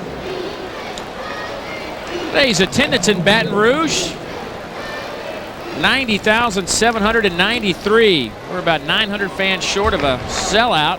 I'm sure the tickets have been sold, but we had 900. Where are you folks? Come on. Well, I was here before they built that upper deck. You see in the distance there. Played one of my first NFL games here, an exhibition game for New Orleans Saints. Boy, long time. Yeah, it's before you were alive. That long ago. Here's Walker. He can't hold on to it. Dante just not playing very well today. Dante, in the first half, came away with 6 carries, 14 yards. You can see his feet slip out for a moment. Look at this. He's trying to concentrate on the football. If he had any chance when his feet slide out, he just takes his eyes off of it. Need to go downfield. Need to get that football down. Find your wideouts. Find Grindle. Find Jenkins. Matt Moore, our side judge that left the game, just had surgery, having some pins placed in his ankle here in Baton Rouge. Will head back to his home state of Missouri as soon as he can. Fant's pass down in the dirt intended for Justin Jenkins. And Dave Fant just held that ball too long. He was looking down the field at Grindle. He had him on a streak. Look at the time he has to stand back here. Look down, look down.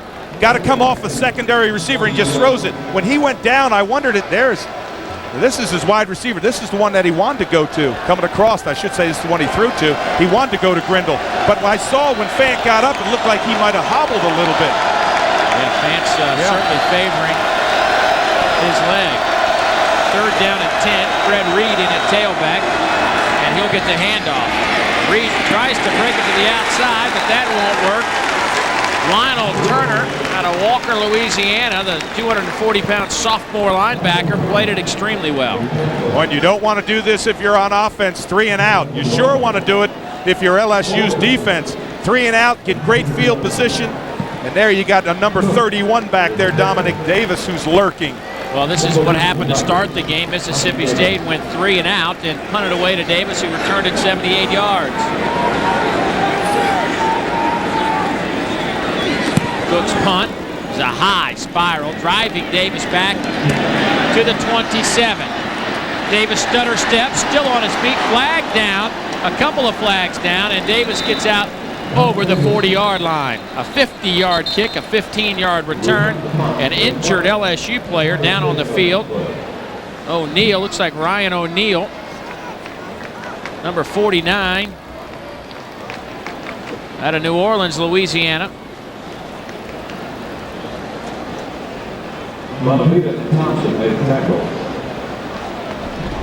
There'll be a holding against LSU. Not very many penalties in the first half for either team. 1 for Mississippi State, 2 for LSU. At the 32-yard line.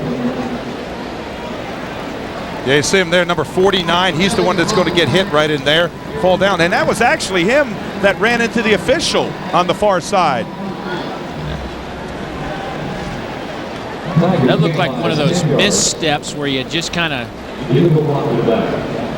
I guess, tweak the knee a little bit. Let's hope he's all right. He needs some help. Of course, 2 of the best in the business, Jack Marucci and Andy Barker of the LSU training staff.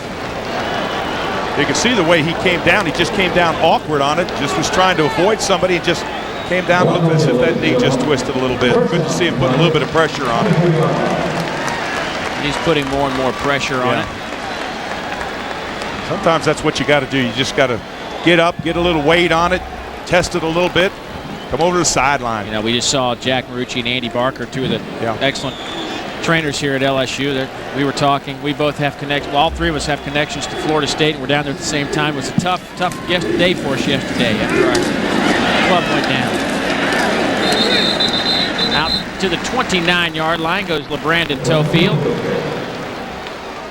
You remember, this is how LSU ended the first half. Matt Malk and company, hey, start it right back up. Just run that football. Nobody knows that better than Nick Saban. He'll tell you right off, hey, just keep on doing what you do best. Joe Lee Dunn. I'm a little surprised that Joe Lee Dunn hasn't done that run blitz where you shoot him through, trying to get him in backfield. Tofield again. Jason Clark from his in spot with the stop. Jason out of Starkville, Mississippi. Oh, and this is what you call nowhere to go. Look at this. They stuff him at the point. Now, you break down right here. Look inside. Good there. You see Hagan, 98. He's holding up, sliding to the football. A lot of people in on the play.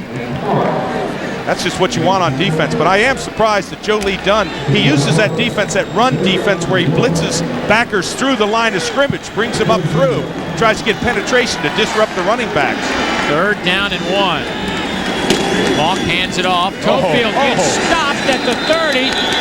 A huge play from Tommy Kelly and Josh Morgan. Morgan just inched up to the line of scrimmage and filled the hole. That's the defense that I was talking about, where Joe Lee Dunn has them come up on the line of scrimmage. Look at them all up there. You see them shoot through. They get into the backfield. Again, this is what you want. Penetration. You see how everything is disrupted? There's no place to go. 47 is Josh Morgan. He's in there. He's a safety. Got a little of that turf. Josh Morgan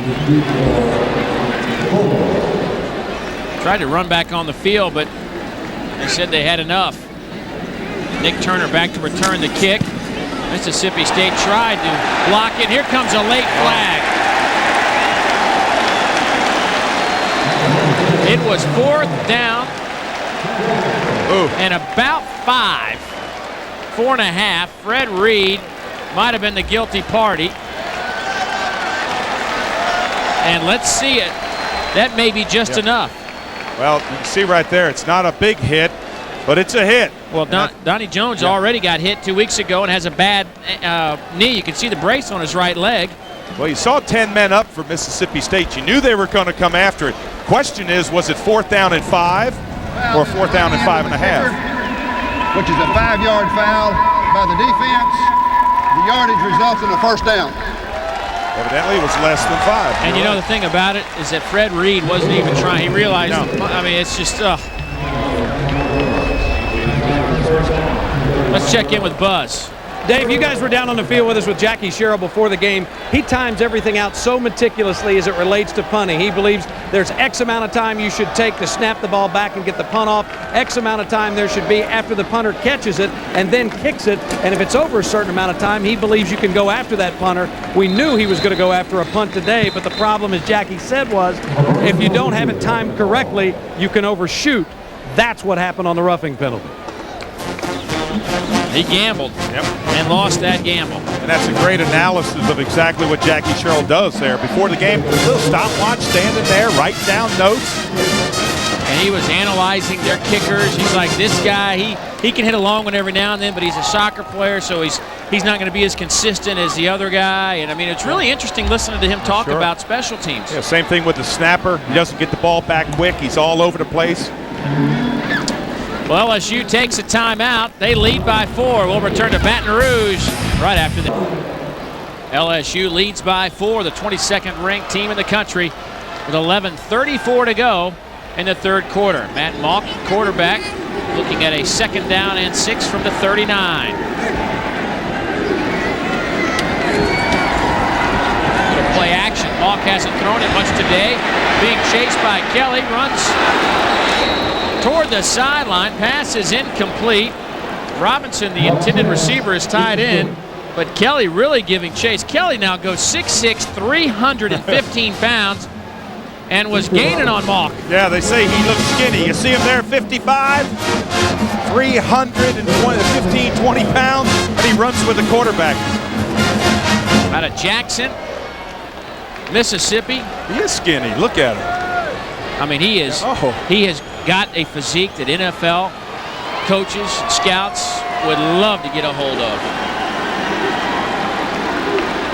Big down here. Got to come after him. Malk hammered as he lets it go. Pass is caught over the 45. That'll be a first down after the gain of 7. Michael Clayton, the team's leading receiver, with the reception. Pressure came from that guy Kelly again. Yeah, watch this. Tommy Kelly, 55. He came to play. Heads up play by Malk. Delivering a strike there. Little roll. Watch this. Throw a strike. Got to get that first down. He makes it by a yard. Clayton has been everything this year for the receiving corps. He's, I mean, just dominated in terms of leading the team in receptions. He came in with 17. After that catch, I think that was his first catch today. It was. Here's Malk. Inside Mississippi State territory, down to the 33-yard line. A 22-yard gain from the quarterback. Dave, what happens on this play is Malk comes down the line, reads the toss, and all of a sudden cuts back underneath. He's got nobody out in front of him. He's got a trailer, but he just picks up a couple great blocks. Boy, getting back on the linebackers, driving them off the ball. That's great play by the offensive line of LSU. They're about 8-9 yards off the line of scrimmage, still have contact.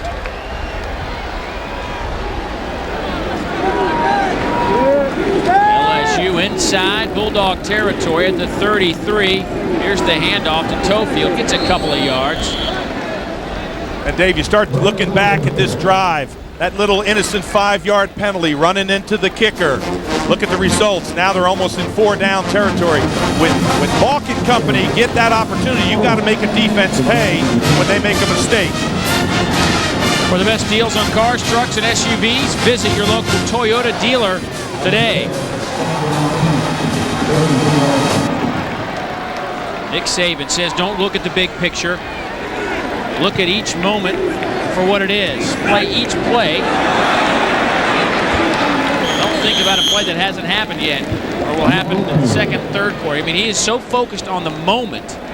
And I guess it took a while for this club to listen. You know, he said something the other day, and he said it last year a couple of times. He wishes that the scoreboard wasn't up so his players wouldn't look at scoreboard all the time. Yeah. He said, I wish we could just play it. No score, just play it until we get ended. I'll tell you what the score is at the end. I like talking with him. I thought he was great to talk with. Very open.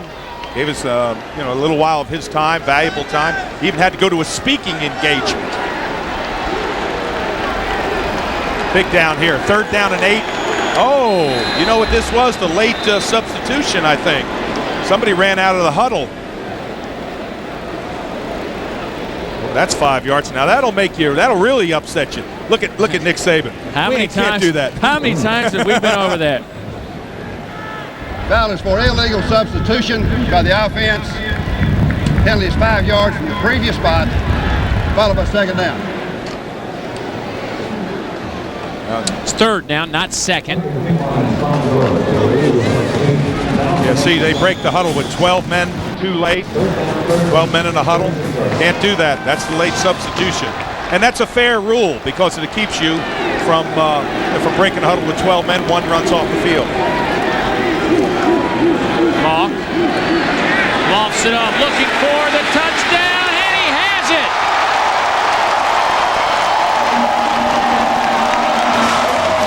Henderson, 36 yards and his first touchdown reception this season. And Henderson nearly fell at the goal line. Absolutely. A lot of time to throw the ball, and he just lofts it up. And Henderson uses that great speed. There he is. Watch his speed right here. Now watch the trip right in here. He almost falls down. Look right there. You see that trip? But he keeps his eye on the ball. Excellent concentration.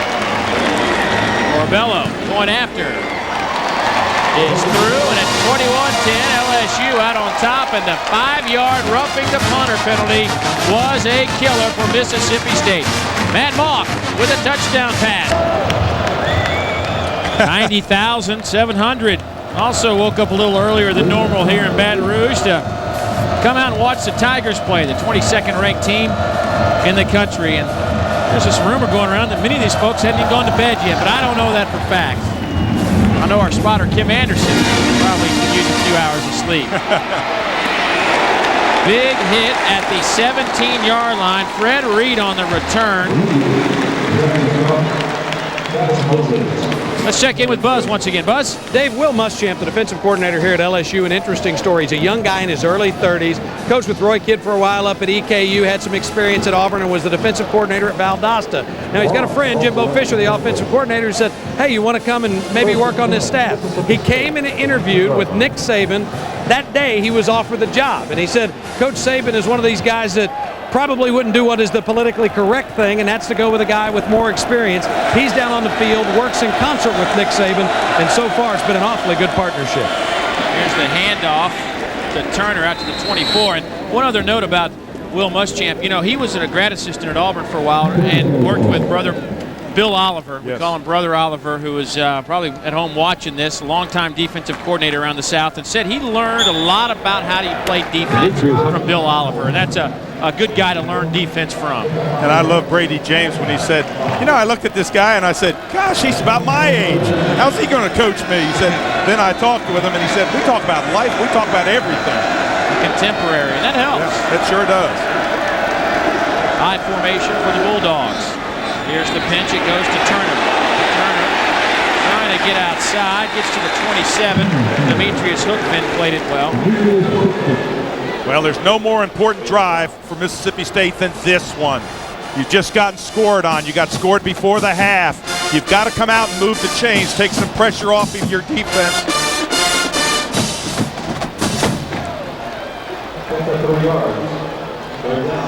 Boy, that man, Jackie Sherrill, would like nothing more than a nice long drive. Leave his defense over on the sideline. Get some continuity, get some confidence in Kevin Fant, his quarterback. Couple of tight ends, Lee and Lumpkin on 3rd down and 2. Handoff goes to the fullback Griffith, who powers his way to the 28.5, close to the 29, and he needs to get over. The ball needs to get just over the 29 for a first down. Jackie Sherrill standing right on the first down marker. Good surge there, good drive through, and you have to give Griffith a lot of credit there. He didn't fall back, fell forward. If they made the first down, they didn't make it by much, but it was the efforts of the fullback who made it. Well, Griffith is the team's leading rusher, if you can believe that or not.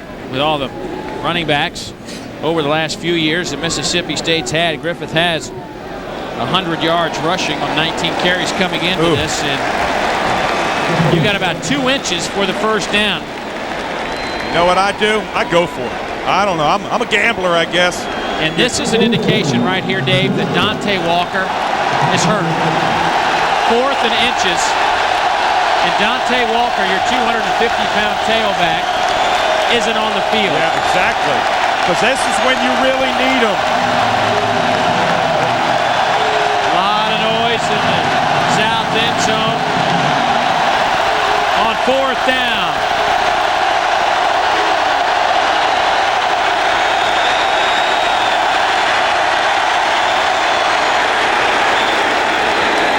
Wow, he didn't make much. You talk about 22 guys in a pile. There were about 20 in that pile. And I never like quarterback sneaks, not on 3rd down or 4th down and a foot to go. I've just never liked it. I know it's a quick play. You try to get a line search, but you can see even the fullback, Griffith, comes in there. He starts to push the quarterback, trying to help him. If he made it by an inch. Look at this. Stood up, nowhere to go. Look at that. You just come in there. You see 31 is Griffin. He's pushing on his quarterback, saying, at least fall forward. Ooh. Oh, Jackie was so kind, knew he had it. Yeah, he was looking down, writing. Yeah, right. Oh, boy. And Nick Saban is saying, wait a minute, how did he make it? He didn't get an inch. It is such an arbitrary thing on a quarterback sneak on a 4th and short, 3rd and short. With you got about 4,000 pounds of human being in a pile right there. How do you know where to mark the ball? Anyway, 1st and 10 for Mississippi State. Caught at the 36-yard line by Darius Tubbs. That'll be a gain of about 7 on the play. Georgia now, they trailed 7-0 in that game. Virginia Tech flanking Western Michigan. Ohio State over Indiana. Penn State, can't believe it. Ouch. Cannot believe it. Yep. Life in the Big Ten. NC State over UMass. And Duke all over Navy, 43-17. That one getting late in the 4th quarter. 2nd down and 2.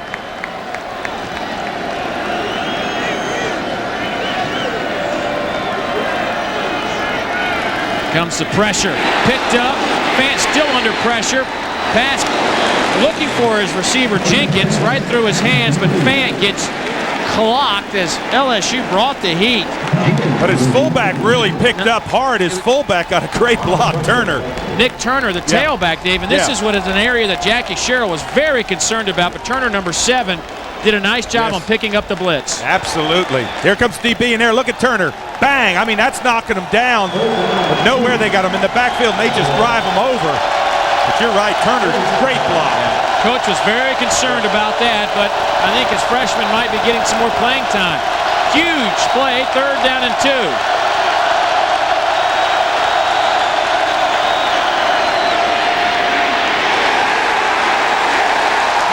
Turner might have lost a yard.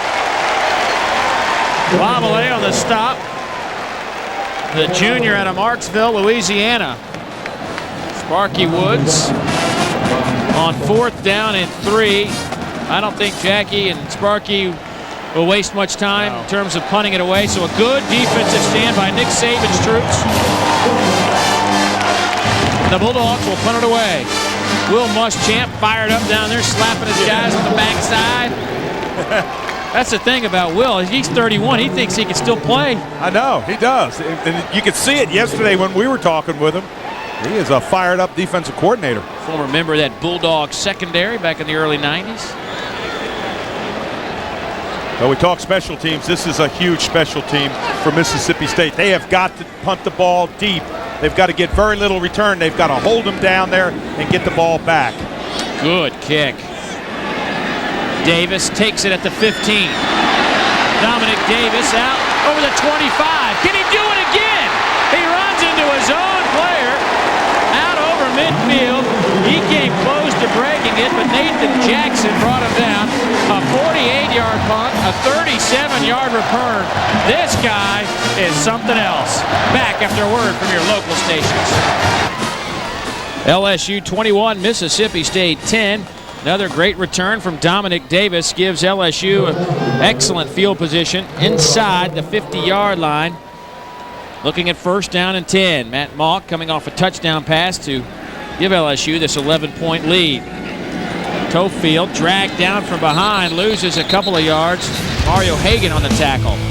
Well, this last drive was incredible. Little innocent 5-yard penalty kept the ball for LSU. He threw the ball well, and then he ran the ball real well, did Matt Mauck. Great option play, 20-some yards. And then he found Henderson on that post. Tremendous concentration, and they made him pay for that 5-yard roughing the punter. 240 total yards today for that man.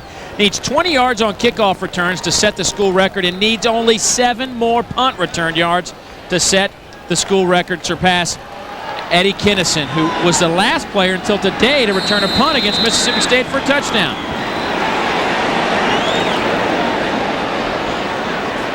Looks like delay of game against LSU. Move it back 5 yards. You know, when we were out here watching Nick Saban's team work out yesterday, it was really interesting to watch the kind of composure that they had. When they went through, they were really serious. There was no fooling around on the day before the game. Very meticulous in his operation is Nick Saban. But you know what? Whatever system you have, to be any good, I don't care if you like the system or not, but if you believe in it, you can eventually become successful. And I think his team believes in their coach, and that says just tremendous things about Nick Saban. Mauck throws. That pass might have been batted at the line of scrimmage. It just floated out to around midfield. It's in it for Reggie Robinson. Well, it was tipped on the line of scrimmage, and this is a coach's nightmare. Watch the hands get up. The ball gets tipped on the line of scrimmage. I think it was Fields who tipped it, number 93, the big tackle. That's a good job getting those hands up in front of that quarterback. And boy, that ball stays in the air the longest time. And the coach is just, if you're an offensive coach, you just take a deep breath and say, please hit the ground, hit the ground.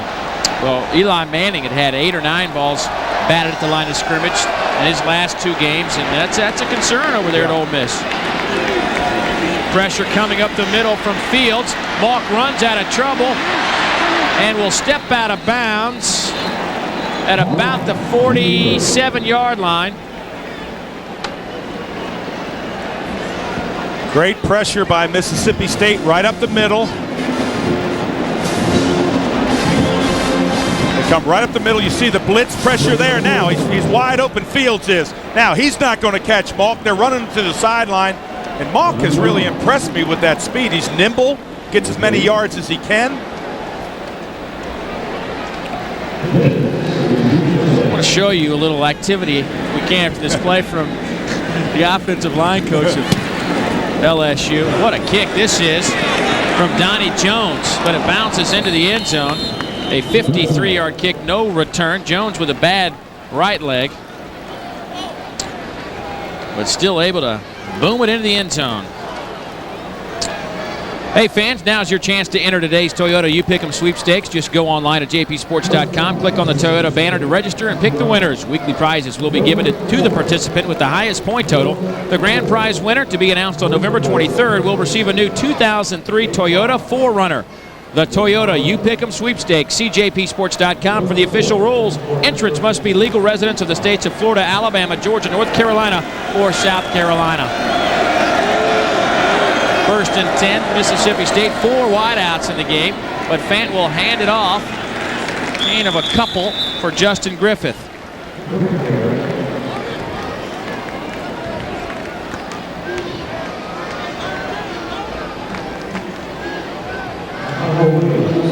I can tell you that Mississippi State needs some good things to happen. 3:21, third quarter. You haven't moved the ball well on offense. You need to get something going. Might do it with a long strike, but you got to get something going. 5 defensive backs in the game. On 2nd down and 8. Little play action from Fant. Has time. Lofts it up. Looking for Jenkins.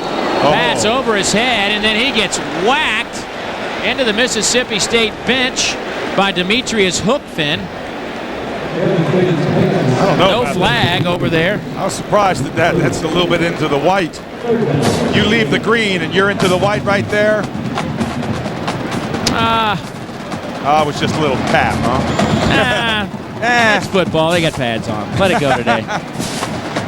That's why girls don't play. You know, he didn't wrap up either. He didn't drive him into the ground or anything. Hookfin, one of the better cover corners in America. Now, find a way to get a first down if you're Kevin Fant. They've missed 5 straight conversion opportunities. Mississippi State, pass picked off. Corey Webster. Webster down to the 20, still on his feet. Webster out of bounds at the 9-yard line. The nickelback comes up big, and a return of 26 sets up the Tigers' first and goal. All of a sudden, they call it the nickelback because it's the 5th defensive back, but watch Corey Webster, 13, step right in front. Just a well-played ball, and then he knows what to do with it. Pick up a couple blockers, get to the outside. This again, Fant just poor decision, throws it behind his receiver. Hey, you have to give Corey Webster great credit for that. Just great concentration. Handoff, Dominic Davis. Davis dragged down. Gabe Wallace, one of the dog safeties out of Greenwood, Mississippi, on the tackle. And Dave, what Nick Saban wants right now for his offense is he wants that killer instinct. You've got him down, you go for the juggler. He knows he's got to finish him off. You got to score on this. He said you can't get complacent when you get those opportunities.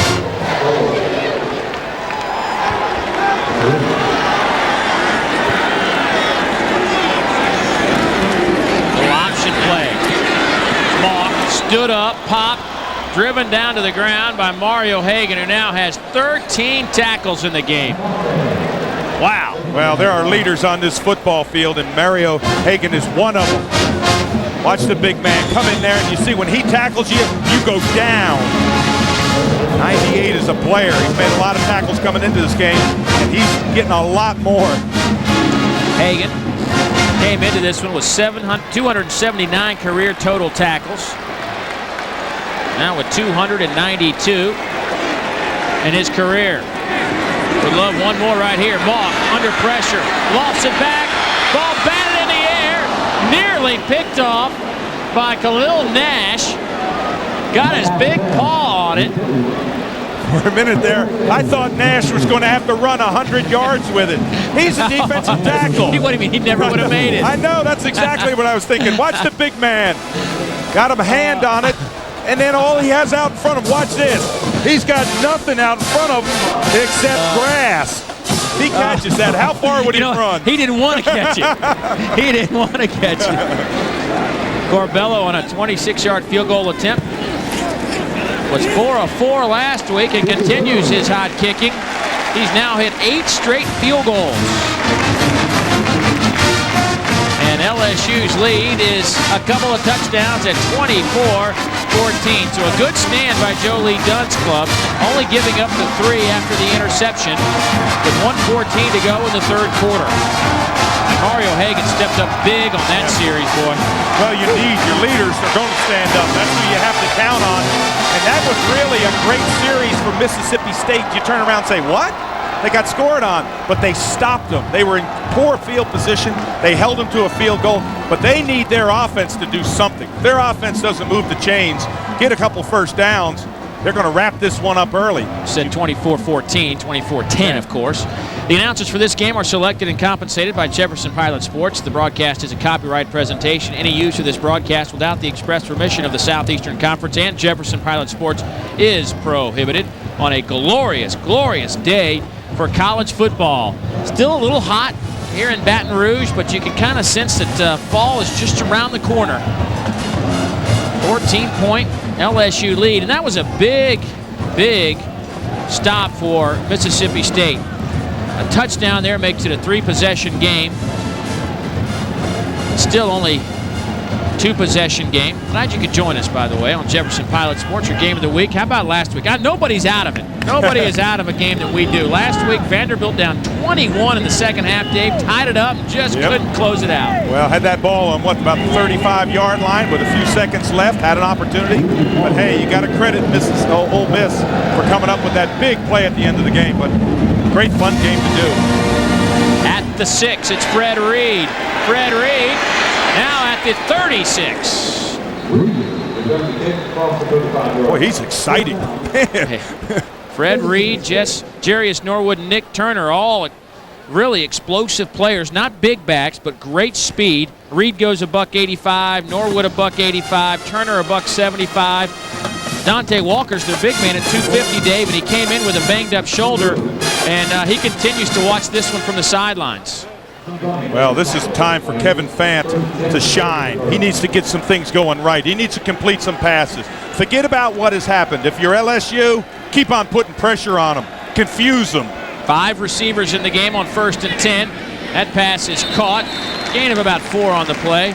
Terrell Grindle brought down by Demetrius Hookfin. Yeah, that's good play selection right there. Pick up 5-6 yards. Hey, nothing wrong with that. Throw it a safe one. When the corner starts to creep up, hit them long. Try them going long. Sparky Woods. I wonder if that's what Sparky is thinking right now. Got to kind of nick away, just kind of chip, then bang, hit him with a long one.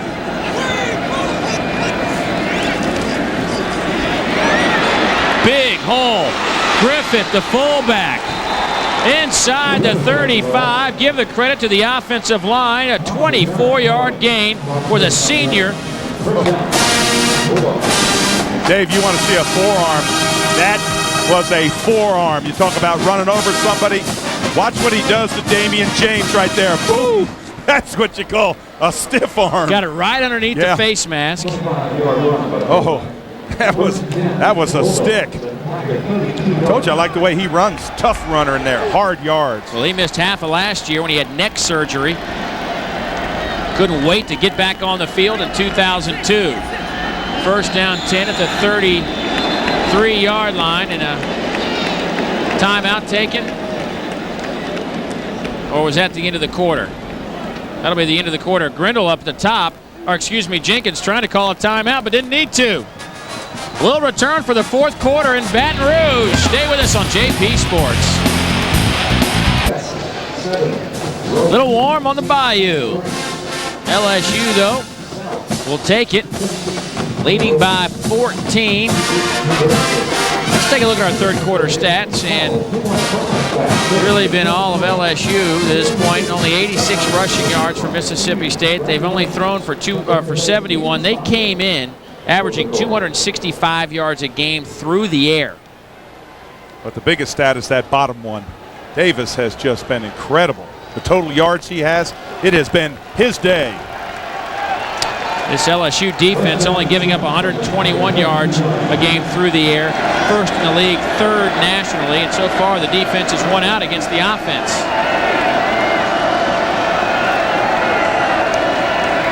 Fant rolls near side. Looking for Grindle through his hands. Oh my!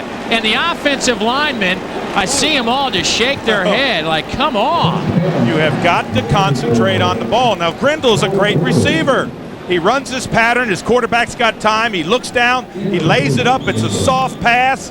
You got to catch this. Look at this. It hits him in the hands. Again, he's running by himself. It goes right between his hands. Put your hands together. Do something, but you got to catch this. Look at that. Look at that. Oh. Fant has thrown 2 great touchdown passes today that have fallen incomplete. Absolutely. You can't ask a quarterback to throw a better pass than that. Fant under pressure. Fant goes down at the 35. Marquise Hill with the sack.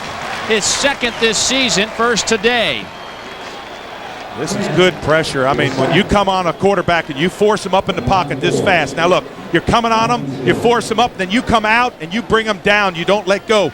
Some of the greatest tackles I've ever seen are by belt loops and shoestrings, and that's what that was. Will Muschamp, the defensive coordinator, looks like he's played a game. Your boy sweating.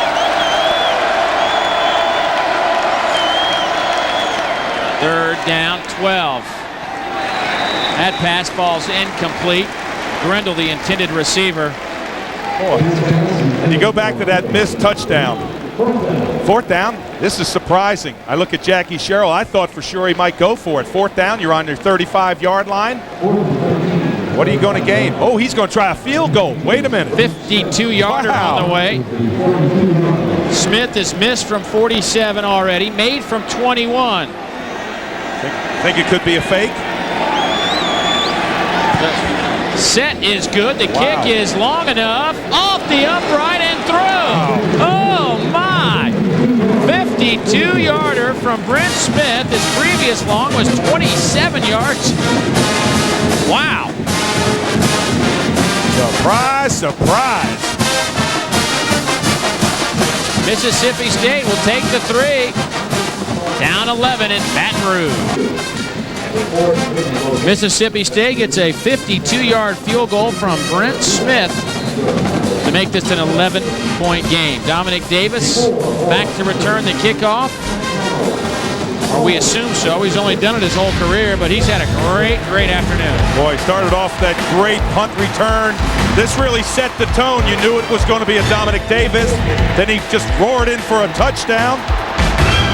He just has done everything. On this punt return, he gets another big return. He only got caught by one person. And again, this has been a great day. You love seeing great players do great things. That's what he's done. Needs 7 more punt return yards for the record at LSU, and he needs a 20-yard kickoff return to set the record for LSU in kickoff return yardage. And he knocks it down, won't get it here. Henderson out to the, see where they'll mark that, at the 27-yard line, a 20-yard return for Devery. Darren Williams brings him down. When the Jefferson Pilot Sports Crew's on the road covering SEC football, we like to eat at Huddle House and always enjoy their big house breakfast and lunch platters.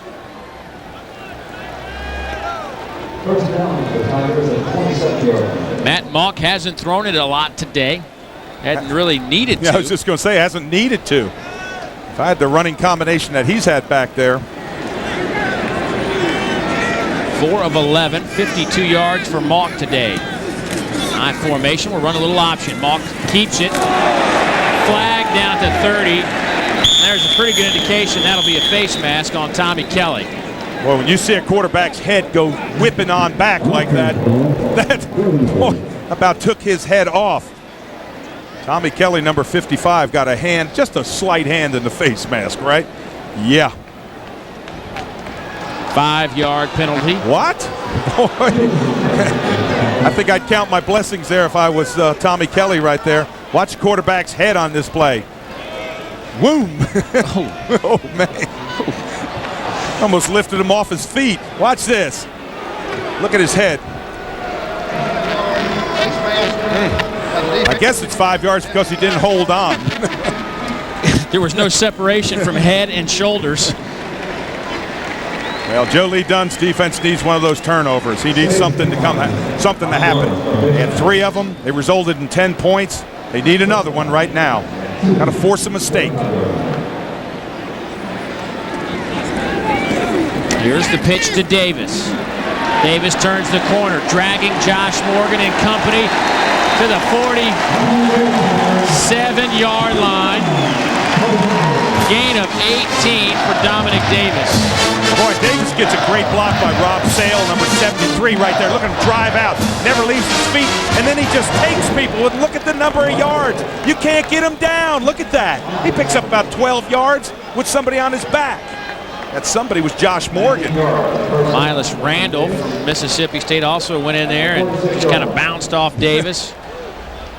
Miles missed the tackle on the punt return that allowed Davis to score back in the first quarter. Here's Davis again. Dominic down to the 40-yard line.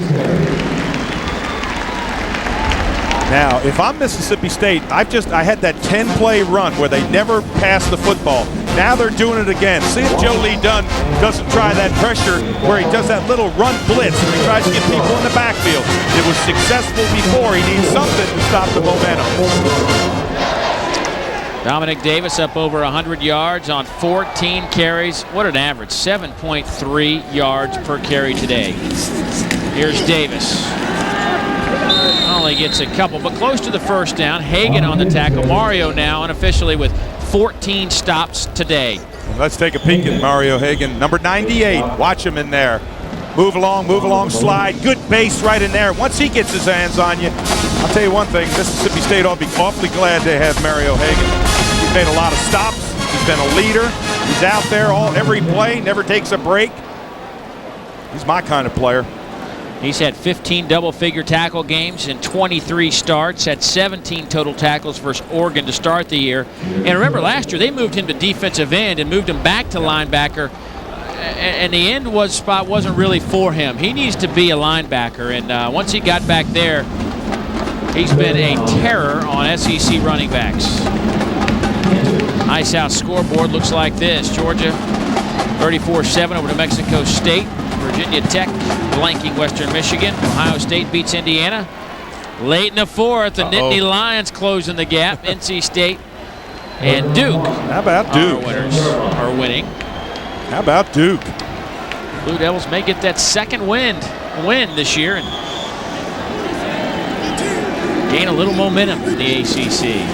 Matt Mock will keep it. That'll be a first down on 3rd and inches.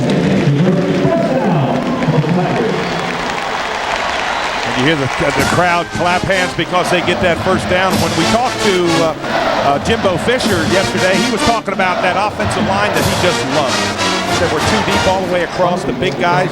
You see there, 76, that's Whitworth, just a freshman. Yeah. 6'7", 325. It looks like he needs to gain weight. Yeah, I know. He's another one of those skinny guys at 325.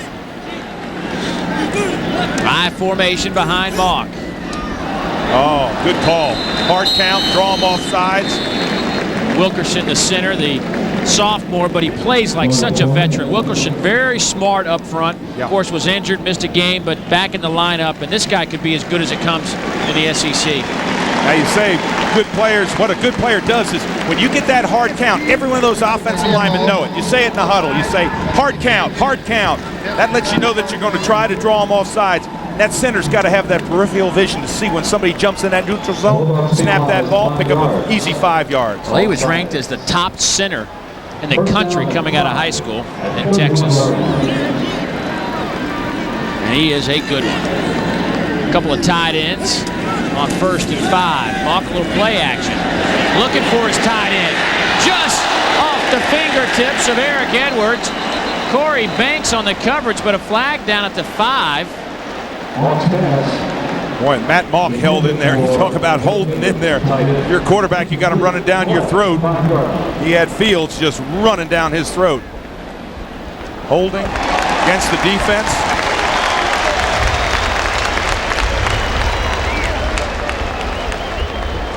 And we may be able to see the hold on the tail end right. Well, the official already with that hand in his pocket, so the hold occurred, but that was right off the fingertips. Oh, that was close. That's the way you want to lay out for a ball. Edwards had a couple of receptions last year. Both of them went for touchdowns, including a 26-yarder against this Bulldog team. That would have been a 26-yarder. Instead, they'll hand it off to Davis. Dominic Davis hopping down to the 10. Banks finally drags him down, a gain of 11.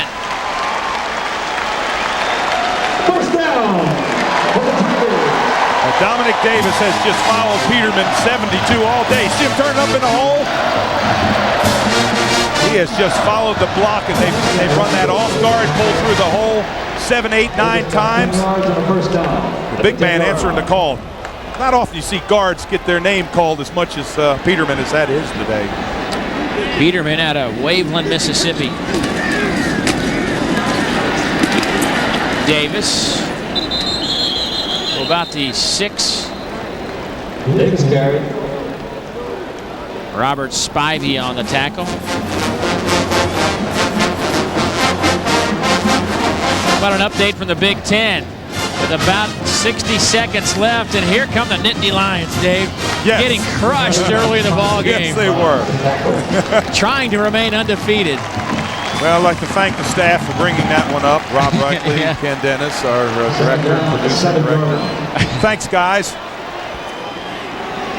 Todd Manhinnon, our associate coordinator. Yes, sir. Here's Toefield inside the 5. You know, we look at Toefield on that run, and Dominic Davis has really had the day-to-day. But what about Toefield coming back from that injury last year? You know, and talking with him and talking about his comeback. I mean, that is one tough individual. When you get as much knee damage as he had, and to come back and play as hard as he has, wow, great respect for him. I'll tell you what, Nick Saban says all the time he likes to go with a hot hand, whether it's his quarterback, receiver, running backs, whoever's playing well. And so far it's been Dominic Davis, and that's why we haven't seen a whole lot of Toefield. But let me tell you something, we will see Toefield a lot during the SEC season. It's just Davis's day. Davis! Oh, big hit by Corey Banks at the 2. Kept Davis from scoring again. But an injured Mississippi State player, but man, what a hit by Banks, and he's not a big boy at 185 pounds. Well, they say if you're going to talk the talk, you've got to walk the walk, and that's exactly what Corey Banks did. Oh boy, that looks like Mario Hagan down. They don't need to lose him. He's their leader. But Banks just comes up there, and I mean, he's sold out. But as we watch Hagan down on the ground, you can see him writhing around a little bit. There comes concern, I can promise you, on Joe Lee Dunn. In his conversation with me the other day, he said, I want to tell you one thing. If we didn't have Mario Hagan, we'd be lost. Hagan, 2-time All-SEC performer, could be an All-American this year out of Clarksdale, Mississippi. Goes 6'3", 255 pounds, and has overcome a lot of adversity in his life, not just here and there, but I mean, he has really had to make the most of an opportunity given him, and a real testament to the Mississippi State program.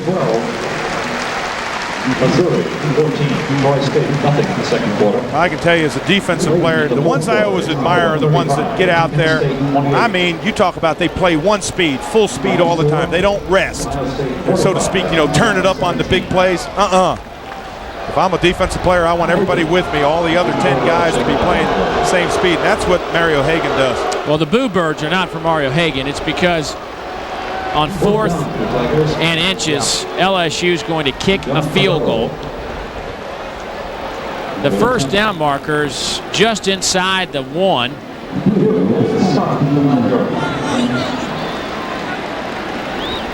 Corbello will attempt a 19-yard field goal. Oh, they were offsides. Oh, and he missed it. Oh, And no. Oh, my goodness. Oh, Dave, you got to be kidding me. Mississippi State jumped into the neutral zone. They were offsides. The field goal is no good. Oh, my. Right of your screen, you'll see him jump into the neutral zone. Then watch the ball hit the upright, twank, fall back. But that's a first down for LSU. Here comes their offense. Actually, this goes half the distance. And they're going to bring the sticks in. They were at the 1.5-yard line, and the first down marker was just inside the 1. So we will see in a moment here. Well, I can tell you they don't have the kicking team out there right now. It's still shy. Yeah, but they don't have the kicking team out there. What is Nick Saban? Is he going to kick it again? Matt Mock, he's out there. All right, they're going to go this time. Hey, you give him another chance, Nick Saban and company, they'll take advantage of it. This is basically the ball game right here.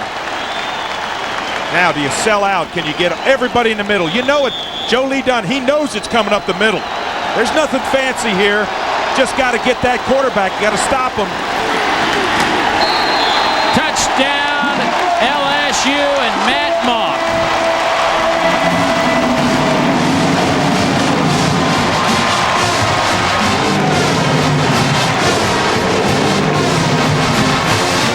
I think I'd be hugging my offensive lineman too. Look at the big men driving off the ball.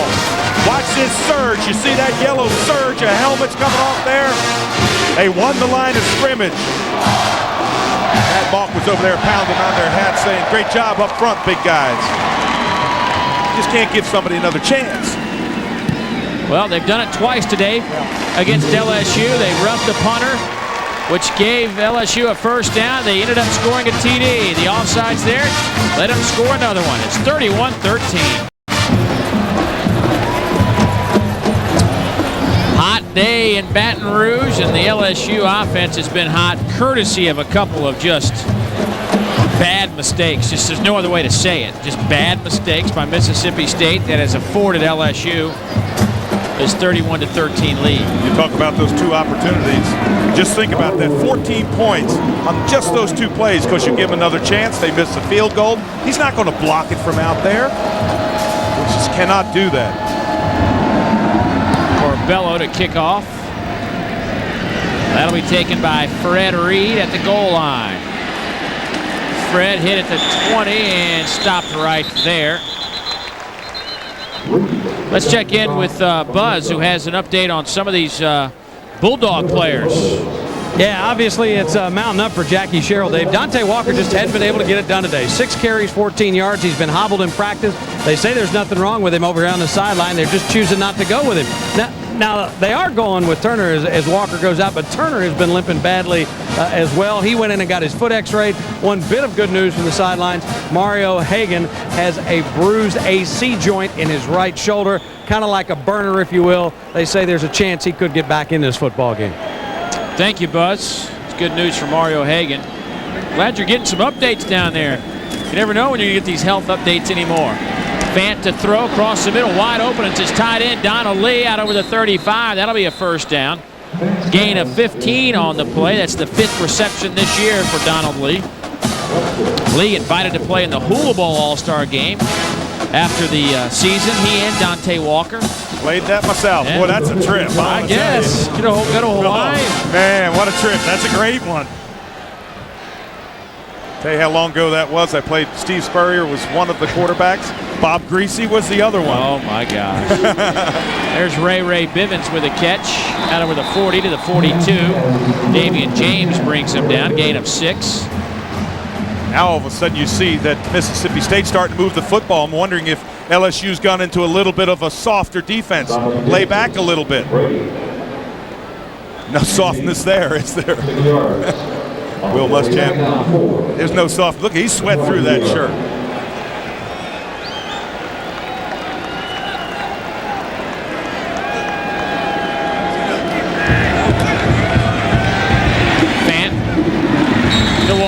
At his feet, incomplete. Pressure was coming from Brady James. Fant saw number 11 and ducked, and not a bad idea. Brady had such a great first half. Had 9 tackles in the first 30 minutes of this game. Look at this speed, accelerate, run through the quarterback. Kind of can't hit him solid, but Brady James, you love his play. Consistent, always there, always a leader, keeps his head in the game, very intelligent. Out of West Monroe, Louisiana. Fant fires. Batted up in the air and nearly picked off. Damian James dove for it, but just out of his reach. Demetrius Hookfin was the cover man on that play. Cover, that might be smothered by Hookfin. Yeah. I mean, there's nowhere to go. Left of your screen, this is just a drill. Look how close Hookfin is. He's right there. If he doesn't get his arm pulled down, he might intercept this. Excellent coverage. One-on-one out coverage. Read the quarterback's eyes. He's played well.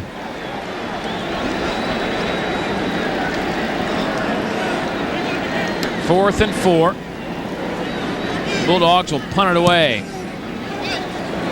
Fair catch called by Davis at the 17-yard line, 18-yard line. So Davis still needs 7 more yards to set the LSU record in punt returns, but his team's on top. 31-13 LSU in their SEC opener. And in 2 weeks, we've got more SEC football coming your way. Next week, we'll take an off Saturday. Let CBS do a little doubleheader for you. And we'll be back with you on October 12th, and we'll know that game on Monday, somewhere in that ballpark. And, of course, we'll let you know. You can go to jpsports.com or secsports.com or daverowe.com. Find out all that stuff. Toefield picks up 7 on the play. Run, run, run. All they want to do now, they want to run the ball. Nick Saban wants to run the clock. They want to run out the tube. When you start talking about what ifs, what if they don't do that punt damage, and what if they don't do this? And but then you have to give credit to LSU because they capitalized on both mistakes. They turned them into touchdowns.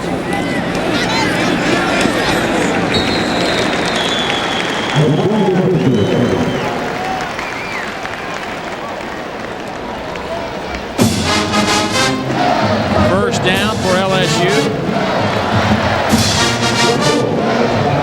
Wow, look at the rushing yards. Woo! 233 to 83. I will say this, though. This LSU offense has been successful running the football, but if they don't get their passing game in gear, Dave, they're going to be down the road. That's going to come back and bite them. Yeah, you have to have balance. Nobody knows that more than LSU. Their coaching staff, they know they have to have balance. You're not going to run against excellent teams. You're just not going to be able to. Toefield dives forward to the 35. Well, Nick Saban, not only an excellent football coach, excellent football mind, he's also, an author. After LSU won the SEC Championship and the Sugar Bowl last year, Saban co-authored a book with longtime advocate sports writer Sam King. The book's called Tiger Turnaround, and it tells the story of LSU's return to prominence, as well as a look at the life of Nick Saban. Got a lot of great pictures, about 130 pages, $25. Go ahead. If you're a Tiger fan. Hey, they're buying them, don't worry. Toefield, no gain on the play. Good penetration there. That's what you do to disrupt running games. You get in the backfield. Nash that time, 4 tackles. He got roared in there. I'll tell you one thing, Tommy Kelly, number 55 there, is going to be quite a football player. We've talked about him. We've seen some results of him. Big man talking a little bit in there. Did you see Doyle Owens come up there? Looked like he was up to about his waist. There's Doyle. Doyle Jackson, our referee today. Doyle Jackson. What did I say? Oops. I'm sorry, Doyle. I talked to you before the game. Mock rolls out near side. Mock being pressured, lets it go. Pass over the hands of his intended receiver, Henderson. On 3rd down, and here comes the LSU punt team.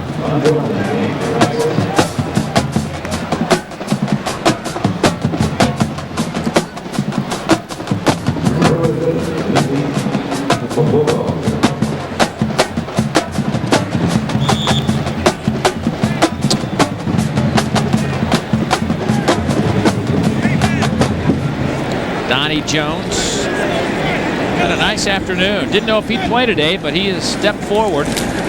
Punted pretty well. Flag down, but there's a bad kick as I give him a little bit of love. Shanks went off the side of his foot, but a flag down. See what that's all about. If that's another penalty against Mississippi State, it's 4th down and 5. Well, it's right up on the line. And it could be a 1st down if it's offside. So this time it goes against LSU. Thrown on the line of scrimmage, so you right away think of not enough people on the line of scrimmage, Dave. I'm assuming Mississippi State will decline that and take the ball near midfield. Doyle Jackson will bring out the new pigskin. Foul is only 6 men on the line of scrimmage. That penalty is declined. First down. Well, here's how we got here, Dave. It all started with a tremendous return from Dominic Davis, 78 yards in the first quarter. Boy, you knew with that one he was going to have a day, and he continued having a day, roaring into the end zone. Then Matt Mock just made that wonderful pass reception. You can see him having an exciting moment. He's not had a great day. Mississippi State came back, had a field goal. Out of bounds. It's Terrell Grindle. Yeah, 52-yard field goal by Brent Smith. Gave Mississippi State a little bit of life. Nick Saban still has a lot of life. Yeah. Always in the game. You know, one thing about Will Muschamp as a defensive coordinator.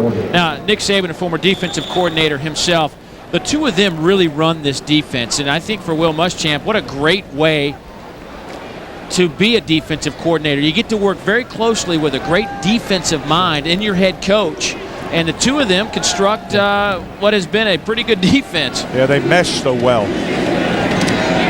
Fant fires, pass batted down. Nice play from Randall Gay.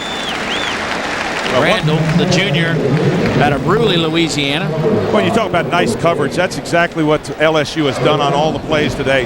Their defenders have been great position, running step for step. Look at this. You just can't cover any better than that. That's one-on-one coverage. You're running step for step with them.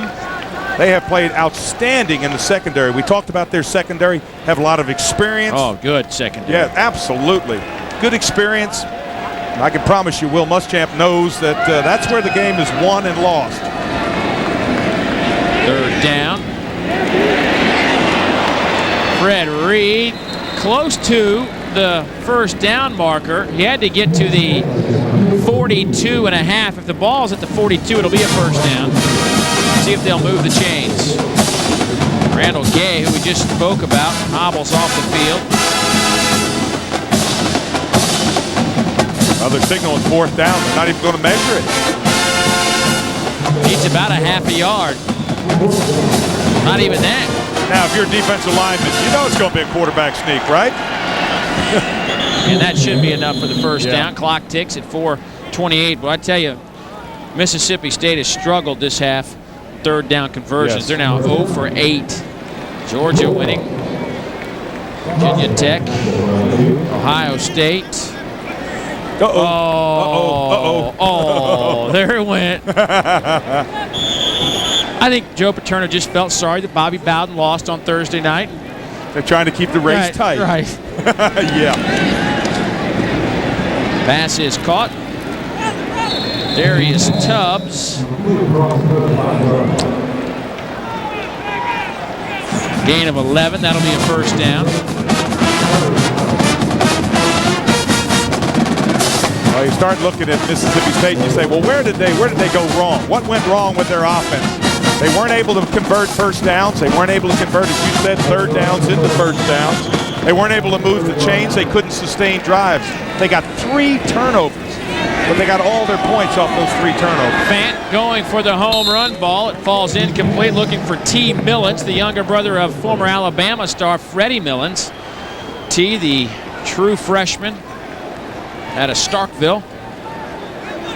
And you know, in fairness to Fant, when I talk about things going wrong, he had a couple huge drop passes. Touchdowns. Yes, huge drop passes. Good leader. They really like him. Just a junior. Got a lot of time. Jackie Sherrill says he's got the arm to play. He can throw it. He's heads up in there. Fant's got the ability to be a good quarterback in this league, but he has to have people around him play at a much higher level than they are right now. Pass is caught by Jenkins. Jenkins gets across the 20.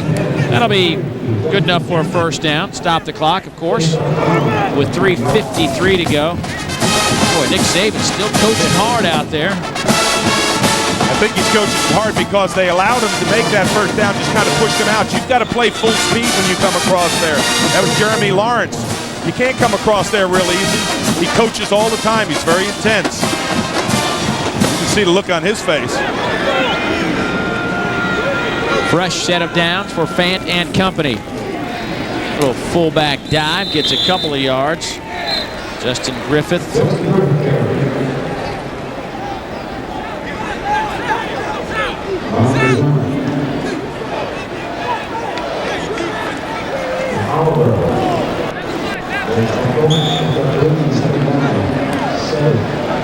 Second down, 7. Fant to the end zone. Picked off. Corey Webster, his second INT this afternoon. The 6-foot junior rose to the occasion as Mississippi State tried to score the TD. Dave, let me tell you what Webster did. You can see Nick Saban there is excited about his defense, but I'll tell you what they did, what Webster did. He played it. He just sat there. He read the quarterback's eyes. He reacted to the ball. We'll step aside. Stay with us. LSU leads Mississippi State 31-13, 3:21 to go in the fourth quarter. Tigers in defense of their 2001 SEC championship. Toefield, it's a couple. For the best deals on cars, trucks, and SUVs, visit your local Toyota dealer today. As Toefield getting some work here in the second half. Dominic Davis up over 100 yards today. Was the hot hand, and Nick Saban went with him. Kevin Fant, not such a hot hand, but can't all be his fault. Got to have guys who can catch him when they hit him. Not when you lay the ball out like he did a couple times. Toefield, 20 carries, 71 yards on the ground today. Try to add to those totals. And probably will have 21 carries for 71 yards after that run. And a timeout taken by Mississippi State, I believe.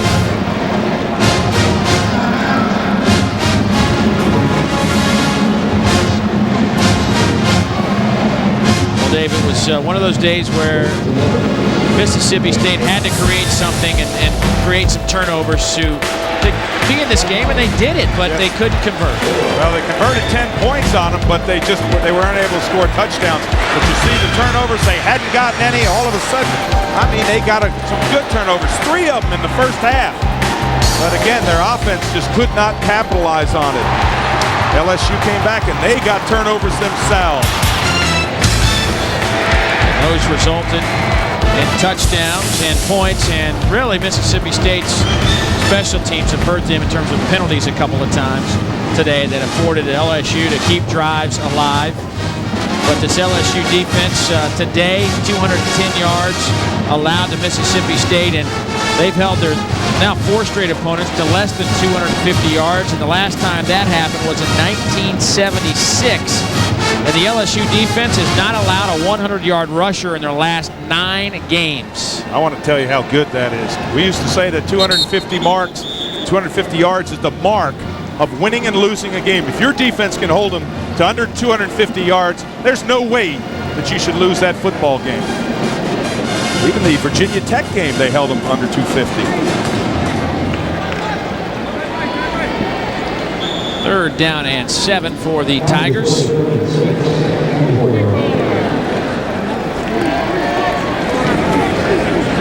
Balk under pressure, comes back to the near side, stutter steps and stumbles, and they'll say he's out of bounds at the 29.5. He had to get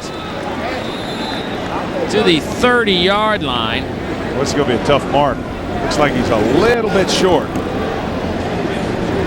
You know what? You're sitting here 31-13, 2.5 minutes left, and I'll bet you Nick Saban's breath just came out of him when you watch your quarterback scramble and run. This late in the game, that's where injuries happen. You got to be careful there. Again, he's going to go strong side, gets forced back here. Now, heads up play here. Watch this little stutter step right here. Get those quick feet. Now he's got to make the 30. Ooh, that was awfully close. Boy, that was short by about a yard, or I should say about a foot.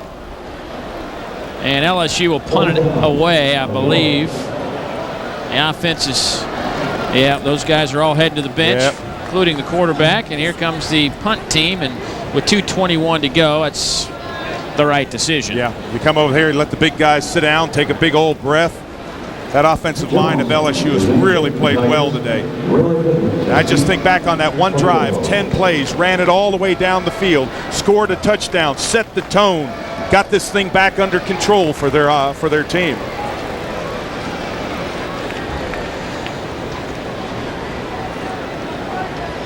Donnie Jones steps in to punt.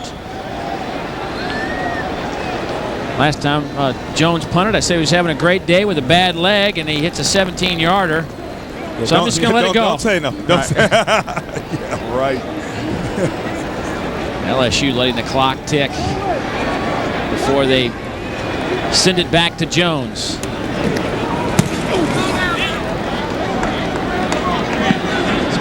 It's at the 33-yard line.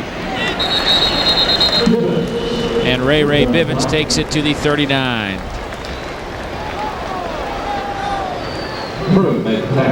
Boy, Randall Gay left a little while ago. It looks like he's cramped up again.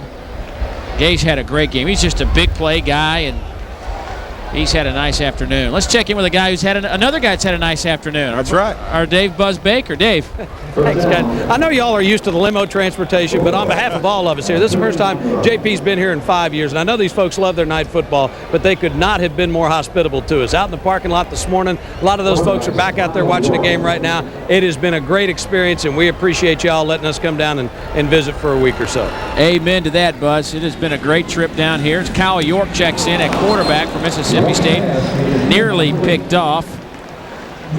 Demetrius Hookfin got a paw on it, but it has been wonderful. Everybody here has been just, we rolled into town and people couldn't have been nicer to us. And I know, I mean, we're all. Well, it's tradition. We know that. I mean, but hey, as Nick Saban said, if you want to play in the big times, you got to play. At any time? At any time, any place. Just line them up. They're 11 against our 11.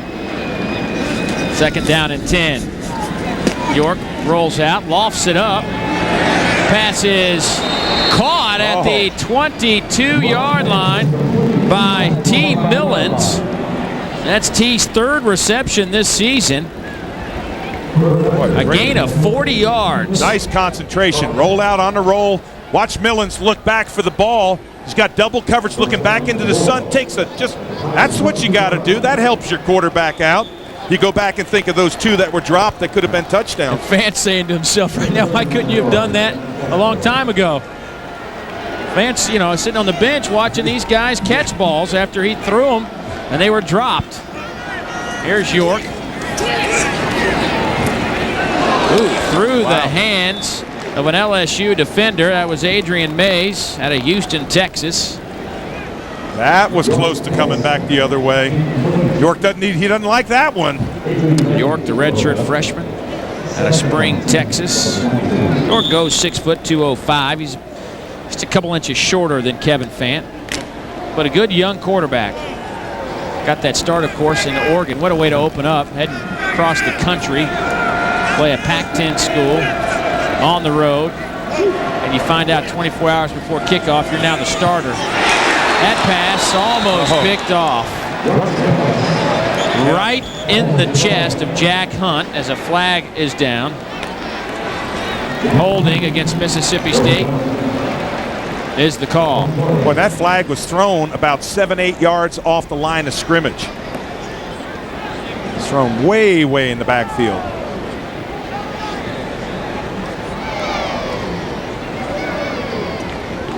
And we may see it. Looked at me as if it was on the left side of your screen, the tail end of your screen. Really don't see it on that play. That's almost the interception. Now, here, look on the left, right of your screen, I should say. That may be the hold right there on the right side, but there's the interception. That was interception all the way. Hunt, the junior out of Ruston, Louisiana.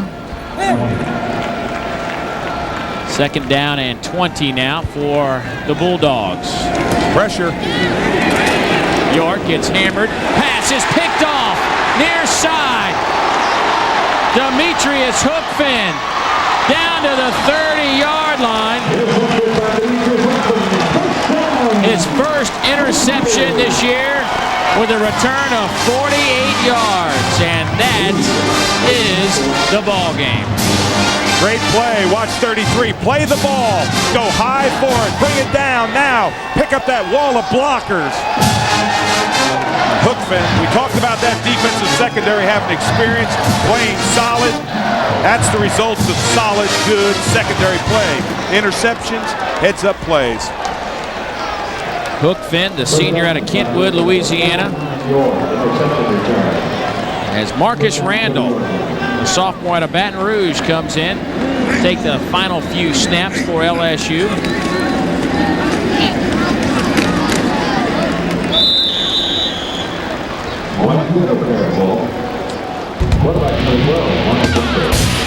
We'll step aside next week, but we'll rejoin you on October 12th for our SEC Game of the Week. Coming your way at 12:30 Eastern, 11:30 a.m. Central. We're off next Saturday, so CBS can do a doubleheader. And I believe that game's Florida Ole Miss coming your way, and then we'll rejoin you on the 12th. And we should know that game. We usually find out about 12 days out, which will put us on Monday. We'll know what we're going to do on the 12th, so be sure to log on to jpsports.com or secsports.com to find out the television games coming up on October 12th. Well, for Mississippi State, tough loss for the Bulldogs on the road. They will fall to 1-3, 0-2. Number 22 LSU goes to 3-1, 1-0 in SEC play, and they will have won 10 of the last 11 meetings against Mississippi State. So Nick Saban starts the defense of his SEC crown in fine fashion with a 31-13 victory.